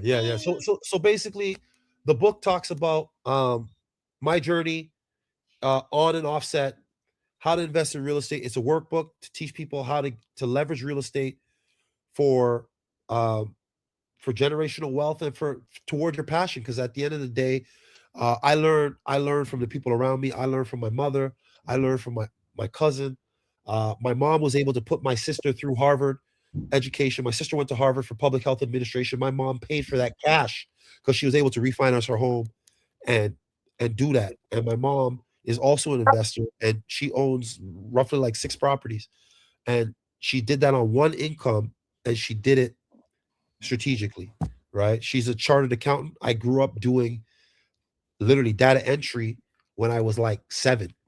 I I I've been exposed to numbers at a very early age. So, anyways, my book is about the journey, opportunities, leveraging real estate to be able to pay for your passions and to set up generational wealth for your families. The book also talks about how I developed Alkebalon REIT, and it talks about how to get involved. So yeah, that's what I'm doing. I'm focused on my brokerage. I'm focused on building my family. I'm focused on building and expanding my client base with the REIT, and and just sharing the knowledge and my my wins and my losses, and sharing them, because a smart person learns from other people's examples rather than having to go through it themselves. Mhm. Absolutely. Okay. And life after Ready to Love has been generally good for you, like on the up. Yeah, Aside man. from the book, what other projects are you working on? Still waiting for that. What's that? Bigen? What's that thing called again? What's that? Beijing. Beijing. Beijing. Beijing. I'm still waiting for that Beijing sponsorship. I, I don't even use the product. I've never used Beijing. Um, again, everything's. Well, I mean, what? Let me just ask. Okay, since you brought this into the equation, what But made hey, I'll take you? a check. I'll take a check if they wanna promote it. I'll take a check. I'll sponsor that. The only thing I ever use uh is Topic, and that's like I've let's say seen you're that in the stores. yeah Yes. yeah Topic. So it's like if like let's say I'm trying to grow my beard and I'm missing like a little tiny piece here, I'll just Yes, patchy. patch it. I just patch it up. That's it. Or if I have a gray hair or something, I might just. But I I don't I don't color my beard. The hair on my head is the hair on my head.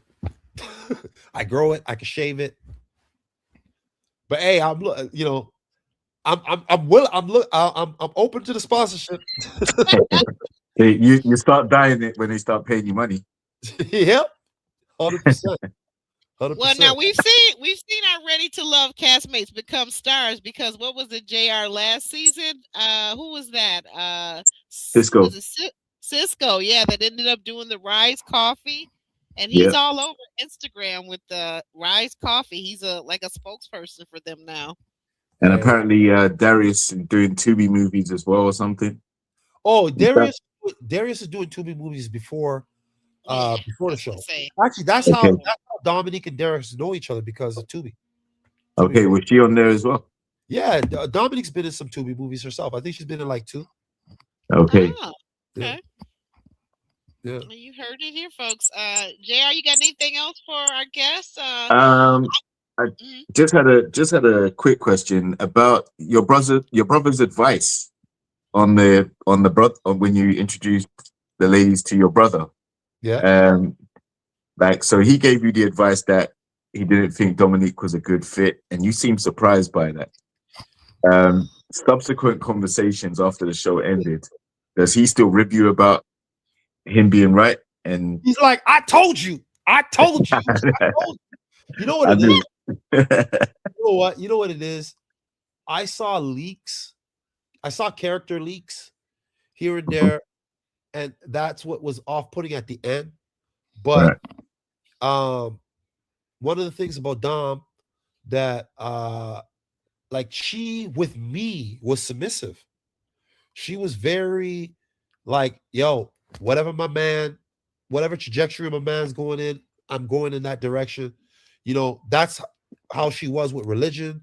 That's how she was with she's like, yo, you doing real estate? I got you. Let's do real estate together. And then that Mhm. again, that wasn't trying to think of the word, but that wasn't legitimate. Um, Mhm. she said it because it sounded good, but she didn't have any intention of actually doing that. Right. Um, so yeah, my brother, he was right. Like, um, she is aggressive. You could see it in a lot of our interactions on some of the other recaps. Mhm. Um, she can't have a tendency to like to lose composure and do things that are not becoming of what I would look at as my wife. And um and yeah, so my brother was on point. I didn't see it because I was infatuated, right? I was like, yo, Mhm. like, you know, she's beautiful. She's beautiful. She's lived a life. Um she's support I thought she was supportive. I thought she was respectful. I thought there were so many things that I I feel like I was there was things that I wanted to believe about her, and I wanted to see that, you know, Mhm. The they weren't there. best. They weren't there. I was projecting. Mhm. You were optimistic. You were hoping. Yeah, man. I was hoping, I was hoping that um yeah, I was hoping that the things that I saw in her and I expected of her and I expected of myself, she would emulate, and those Right. things. And you know what? Honestly, one thing is so crazy, and this is not a jab. This is not me being negative, but when I go through turbulence with Dominique in the recaps and the cattiness and the attacks on my brand, my character, my finances, all of that, when all that Mhm. happens, it makes me so appreciative of my wife. It Mhm. makes me so appreciative of my wife. Because think about it, like of anybody, she has to watch a show of me kissing this girl, going on a date with this girl, like the questions of the timeline, the people posting our wedding pictures before we post them, Mhm. because we're contractually obligated not to show our relationship status while the show is airing. Mhm. Right, right. So I Okay. never posted any pictures of my wife because I signed a contract saying I wouldn't. I told my Right. wife not to. So imagine like she's watching people post our wedding pictures and she hasn't even posted on her IG. I have, Right. like, how painful that is. So when this is happening, she got my back. She's watching. Open up Pandora's box.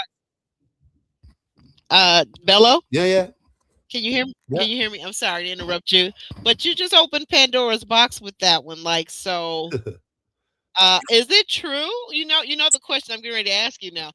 Is it true that you literally took Dominique's phone and you actually blocked your who became your wife. You blocked her from seeing Dominique's page. Is that something that happened, and why did that happen? If so, Okay. So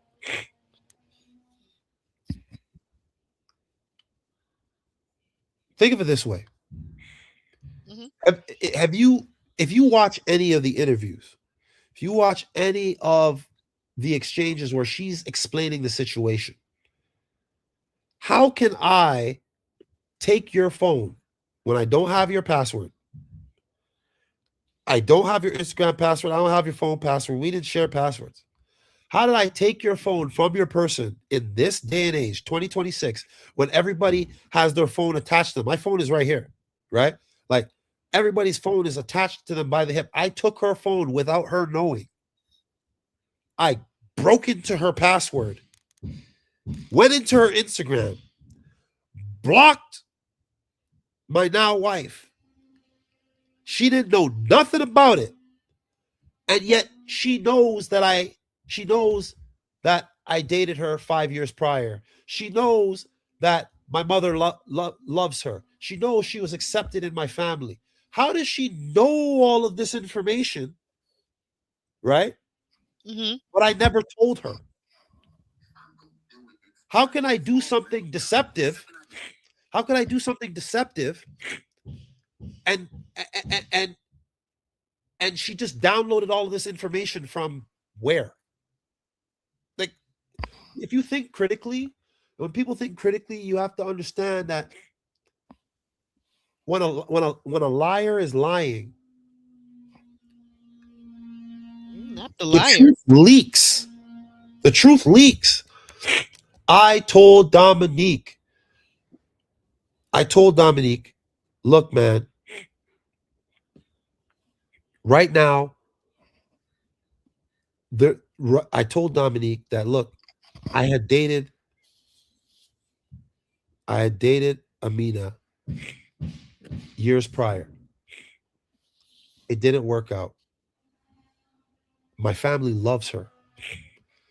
We've had our differences, and she uh I told her all of this. I told her that we parted ways. I told her the genesis of the entire relationship. I never stole her phone and did anything deceptive. I did it I told her, look, man, she knows that I'm doing this show. And she's told my she's and the problem is that Dominique was posting pictures from the show. She was following Dominique. Now, my mom, even though we weren't together, my mom is still an advocate for Amina. She's still an advocate for her. So my mom is like, why are you doing this? Why are you on this show? Now I'm fighting my mom because of what was happening on the show that wasn't even aired yet. But Amina she was taking screenshots of Dominique's page because she knew what was going on. And we were separated. But so it was I'm not like, I'm real close with my family. I'm real close with Okay. my mom, hmm and it was creating turbulence. And I'm like, yo, like I told Dom, look, this is happening. I want you, I, I want to block her so that she's not gonna relay this information to my family because I don't want to have to fight on two fronts. hmm My project, the show, my family. Like, I don't want to do all this. And I explained everything to her. So the fact that she comes and she To said, her Dominique or her Amina? Who are you explaining this to? I'm sorry, oh, I explained everything to Dominique. Dominique. Okay, got you. Yeah. I explained everything to Dominique about that. And she was aware of it. I told her everything. Mm. So that's the How part did she where handle it? I was How did just she handle it when you told her?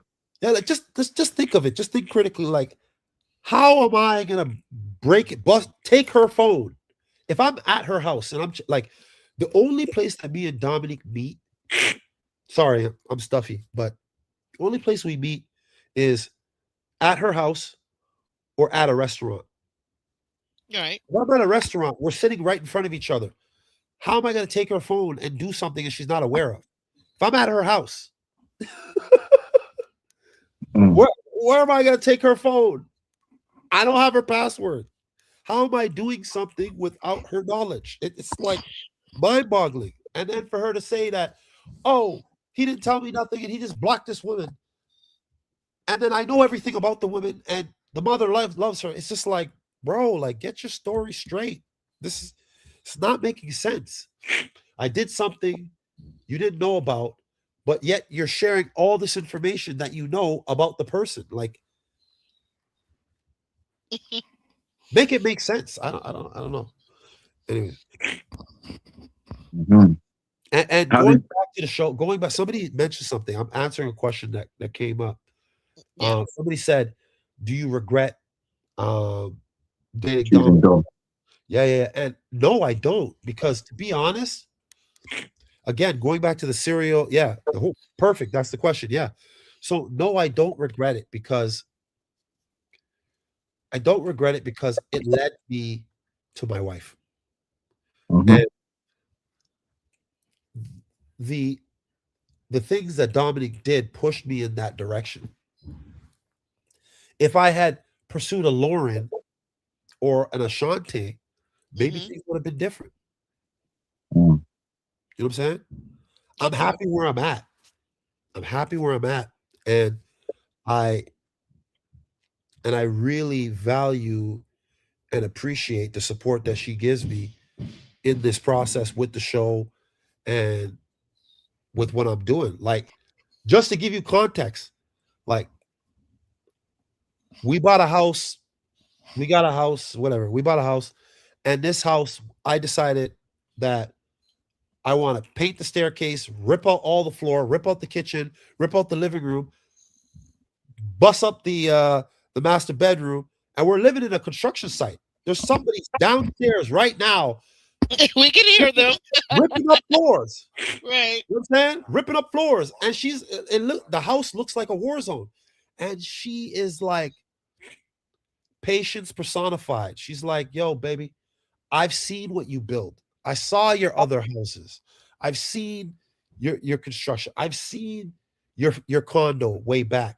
I know what you're capable of, and I know that this is gonna be this is gonna be like this is gonna be a great experience. She's like, I'm gonna take the licks. I literally was like, look, let's do this section, and then we'll do this section, we'll do this section. She's like, you got the demolition guys. Let's just take up the whole goddamn from the front foyer to the freaking to the dining room and the great room. Everything ripped out. The kitchen is like in shambles. I took the kitchen from the basement, and again, going back to like leveraging real estate, I turned my garage into a 2-bedroom. Oh wow. I turned my garage into a 2-bedroom, and I turned my pantry into a bathroom.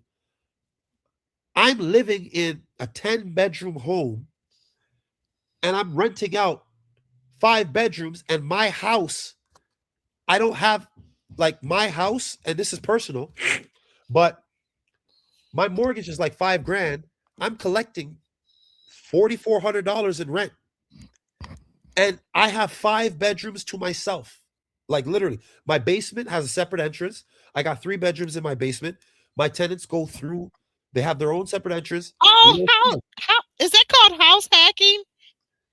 Yeah, Hello, yeah, house hacking. yep, Okay, yeah, a friend of mine yep. was telling me about And that then the other day. I turned my garage into a 2 bedroom. Why? Because my garage has like a weird staircase, and, Hmm. and it's a 2-car garage. But because the way the staircase is, you can only park one car and like a motorcycle. So I'm like, yo, I'm not gonna have my wife park in the cold, and I don't want to park in the cold. And I'm like, I don't want there to be any animosity. I'm like, fuck it, let's just turn it into a 2 bedroom. And she was like, what? I'm, I'm like, I'll make it 11-foot ceilings. I'll put a window in the garage door. I'll make the garage door stationary. The pantry's 8 by 13. I'll turn it into a bathroom. We'll make a separate entrance from the other side. We'll never see these people. She's like, what? And I'm like, yep. And like going back to learning from my previous experiences, I had a multi-million-dollar property on the water across the street from where I'm living right now. And I had to sell it because my mortgage doubled. My mortgage was 2.69%. And when all of this crazy interest rates hike, this, that, the property, my mortgage went from 2.6% to almost 7. It was like 6.7 when I was going to refinance early last year. And I was like, this ain't it. My mortgage payment was like it went from $3,600 to freaking $7,800. And the value of the property dropped from 1.8 million. I sold my property at 1.2. I love the house. I was living on the water in the most expensive area in Windsor, East Riverside. And I was like, okay, my house dropped $500,000 in value. My mortgage doubled. This is no longer a business decision. I'm being emotional. My mother, who's an accountant, is like, son, you got to sell it. And I'm like, it's a nice pad, like a beautiful house on the water in East Riverside of Windsor, overseeing St. Clair River. And I was like, you know what? I can't be emotional in my investing. The house, right, the mortgage doubled, and the house decreased in value. I gotta let it go. So I went from a potential $8,000 a month mortgage on that house to a $5,000 mortgage. And right now, with my 5 tenants, I'm paying $400 a month for my house. Mhm. My garage is bringing me $1,850 a month. Wow. I don't even see the people from the garage because they enter from outside. And the people in my basement, they enter from the basement. And I got 5 bedrooms to myself, just me and my wife. Wow. You know what I'm We saying? had to talk some more offline. This Sorry? is interesting. I said you and I are gonna have to talk some more offline because I want to do what you're doing. You know what I'm saying? So, and that's why I say patience personified. She's so supportive. How many people want to live with tenants? But you got to remember, she's following my lead. Your I've lead, managed yeah. 2,000 tenants. For me to have 5 tenants that are like a stone throw away from me, I can manage it. I can deal with that. It's nothing for me. I've been doing it for 12 years. So, Wow. so when I talk, would Dom live in a 10-bedroom house with 5 people, even though they're separated? I don't know.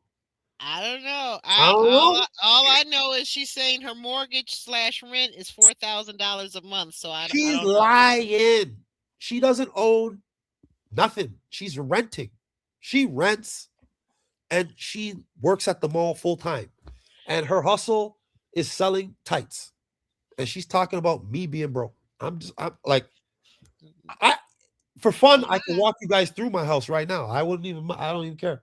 I'll show you the construction. We could go and see what's going on. Let's go. Let's go. Yo, you want to see it? Yeah, let's go. All right, let's do it. Right, JR? JR. Don't bring Wake me up. into this. Don't bring me Wake into this, up. baby. I don't see it in your pickles, your chips, your plantains. What is going on with you, JR? Okay, so check this out. See, so like I got receipts for everything I say. I don't just talk. So this is the master bedroom. I decided the ceiling was low, so I raised the roof 1 full foot. So if you can see right here in the back, ceiling. you see the ceiling? This is called a tray ceiling. So this is the master bedroom. Okay. My walk-in closet over here, which again, like I said, under construction. This is a 7 by 12 closet. Right? This is none of my clothes are in here. This is just whatever. But you can see I'm literally standing in my closet.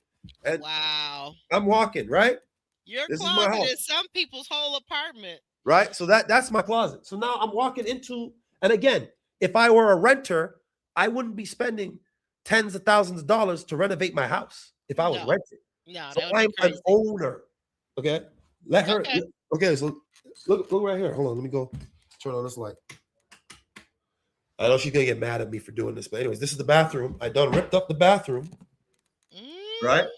So I Okay. ripped up the bathroom, showing you from behind, right? So I decided this right here is this used to be the shower, and the shower Okay. was like a 5 by it was a 5 by 3 shower. I'm like, that's too small.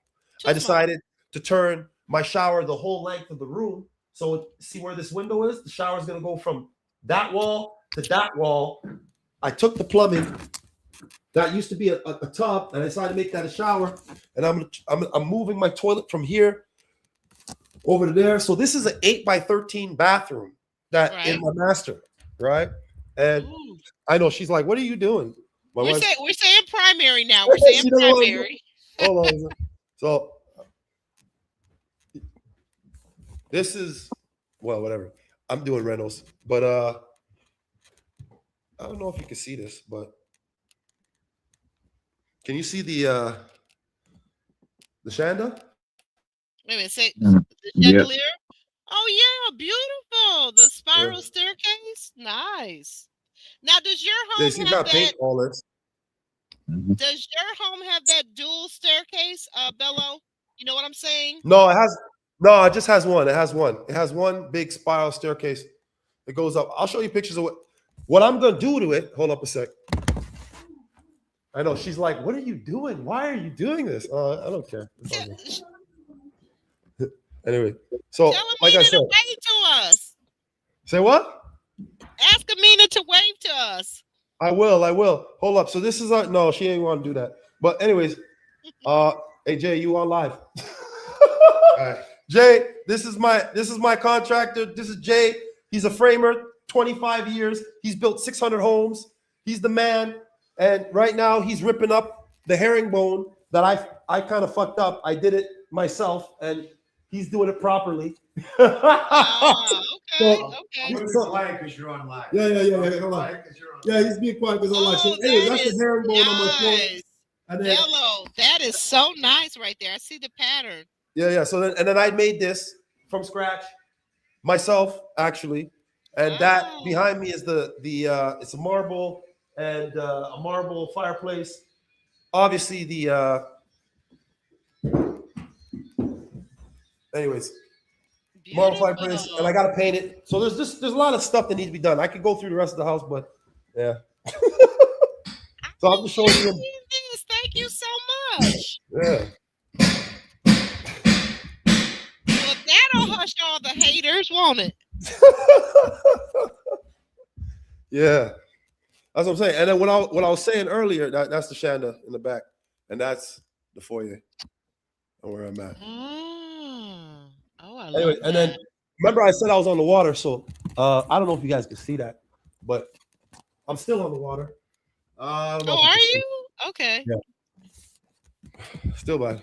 Anyways, Nice, That's that. nice. that's that. But So anyway, you're still in Windsor. You're in Windsor still. yeah, I'm in Windsor. And I have property in Michigan as well. Mhm. That I'm raising capital to renovate. I'm the property right now. I just bought a small apartment building in a small apartment building in the Russell Woods area, and it's a Mhm. 30-unit apartment. I'm raising capital to get it So done. that's over here in Detroit, Russell Woods, right? Yes, ma'am, in Oh, Detroit, nice.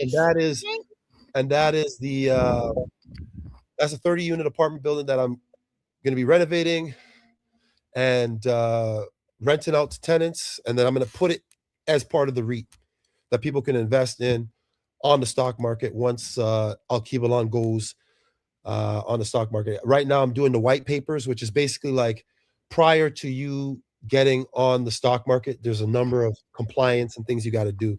So, like, Okay. just think about it. Ain't nobody create a REIT and do any hanky panky business when you're being managed by the SEC, right? Right. You have to be legitimate to be on the stock exchange for a real estate investment trust. But anyways, haters go hate. People are gonna say what they're gonna say, but I'm here. You saw I literally have people working at my house at damn near 10:30 p.m. You see, I'm doing the rentals, and I am. You the man. You the man, Bello. No, you can't see me right now, but I'm tipping my hat. Mm. I'm tipping my hat.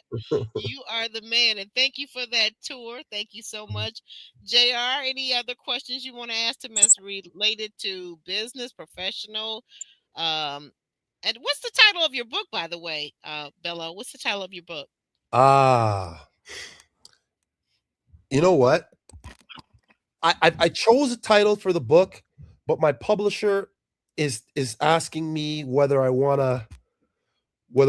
to change it. So I'm kind of like, mm, I don't want to say it. I don't Okay, want to say it till I drop it. Until I drop it, because I don't want people to say, "Oh, he said his book was going to be this," and then he changed the right. name. And then it's that. But what? Yeah. Okay, so like, how far out are we from your book dropping so that we can kind of I'm hoping I'll be able to drop it by either first week of March or second week of March. Okay. Yeah. Yeah. Okay. Great. Great. All right. JR, anything else? No, I mean, I've touched on most of the questions I have about the show, and you know, wish you all the best success going forward, bro. And Thank let's definitely touch base because, like I said, I'm in a similar field to you and planning to do some property management. So let's keep up the link, bro. Yeah, man, most definitely. And you know what? I'm telling you from my experience. Get your real estate license, man. Get your real estate license because it will be so painful for you to manage a property, do all that work, rent the place up, fill it up, and then somebody to come in, scoop, and sell it, and you lose the client and that commission. Or Just more happen. importantly, someone come in and do a tenth of the work and make the same or more than I make with all my time and investment. So I get what you're saying. I'm telling you, man, you got to get that. You got to get that. Yeah. Well, All this right. this has been a great education. I just want to, Bill, I want to take this moment to thank you for being here. Thank you for sharing it. You're right. You are a slow burn. I definitely will agree with you on that. By the way, no pun intended. I have enjoyed you. You have refreshed and renewed my mind. I have to think of things differently. I was telling Jr. I don't know, Bello. You know, I was kind of a little bit upset with you doing my girl Dom, like what she said you did, but you have given a lot of clarity and context to the situation. You know, everybody's going to have their own perspective. You have yours clearly, and she has hers. Absolutely. But we always pride ourselves in just making sure our spot is a safe spot, right? So that you can say what you need to say, and nobody's going to harass you or anything like that on this show. I want to thank you for being a guest here on Actually Aubrey. You're welcome to come back as new developments come out and as your book is released. You're welcome to come back and share with us. We would love to support you. Want to get the information and the link from you when you're offline, and we can put it into add it into this video into the description box. Okay? You know what I'll do? You know what I'll Yes. do? I'm going to What's share with you guys the intro and the first chapter. I'll send it to JR. I'll send it to you in the next couple minutes, All and right. then Cool. and I'll be happy to and if you like what you see, you like what you hear, I'll send you some more chapters to look at, and I'd be happy to even discuss it with you guys. Oh, Right. that would be wonderful. Come back and discuss it. Absolutely. Yeah. I be sure you've accepted my request to over on the gram because I was trying to give you some information. I'm not sure if we're really connected there like we should be. Okay. Okay, I'll do that right now.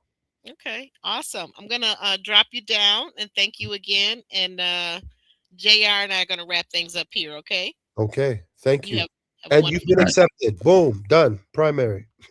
Love it. All right. Love it. All right. Take care, bro. Speak to you soon.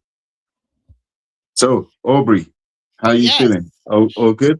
Wow, I'm a little shaken. I'm a little shooketh. Like I was not expecting Bello to be as warm and gracious as he was here.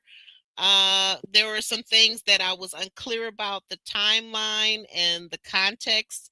And, how do you go from being with this one woman one day and then you're married to this other woman tomorrow, the next day? He did a wonderful job of clarifying and giving context to everything that we talked about, everything Hmm. that we talked about here, as well as his warmth and his generosity to take us on that grand tour of his home. Hmm. Yeah. Yeah. What are your thoughts? I'm interested now in the house hacking, so I'm definitely going to have to buy a copy of that book because real estate was something that I started off in years ago and I dropped it. And I was just saying to my girlfriend, I don't know why I dropped it. I need to get back into real estate. Mm. Well, property values probably increased since then quite a lot. So you could have been in line for a lot of money, you know. Oh And yeah. yeah, so get back into it, and hopefully, yeah, it's never too late. Just getting in at the right time, and this time keeping your assets. Yeah, I'd like to keep my assets. Hmm. Exactly. You know what? Okay, no more edibles for me. All right. Guys, like the video. You're still here. You've been here. We've been online for over 2 hours. Be sure you like the video, subscribe to the channel. You're over on JRXTV's channel. Be sure you have subscribed to his channel if you're watching. Don't be like that. Don't just watch the videos and come over and enjoy all our good stuff and don't subscribe. And it was my birthday Sunday, so come on, subscribe, subscribe, subscribe. What are the things you want to tell the people? Should they leave comments? What about that, Jr.? Yeah, leave some comments, hype the video, um, and obviously wish Aubrey happy belated birthday if you haven't done so already. You And can do that in stay the tuned. comments section. That's right. Go ahead. Sorry. Absolutely, and stay tuned for more. We may have more interviews coming up soon, and obviously we have Ready to Love Chicago coming at some point, I think. So Yes. Shot yeah, town. yeah. So let's see what we have coming up in the future, and stay tuned, subscribed, and get that notification bell clicked so you know when we're going live. Yes, and if nothing else, you need to subscribe right now because it's after almost 4 o'clock there where JR is, and he has got toothpicks in his eyelids keeping them open. So, guys, subscribe and save his eyelids, okay? Save his eyelids, save the eyelids, okay? All right, guys, we're out of here. We loved you, we enjoyed you, and we'll see you back, like he said, soon with the next video. All right, take care. Peace.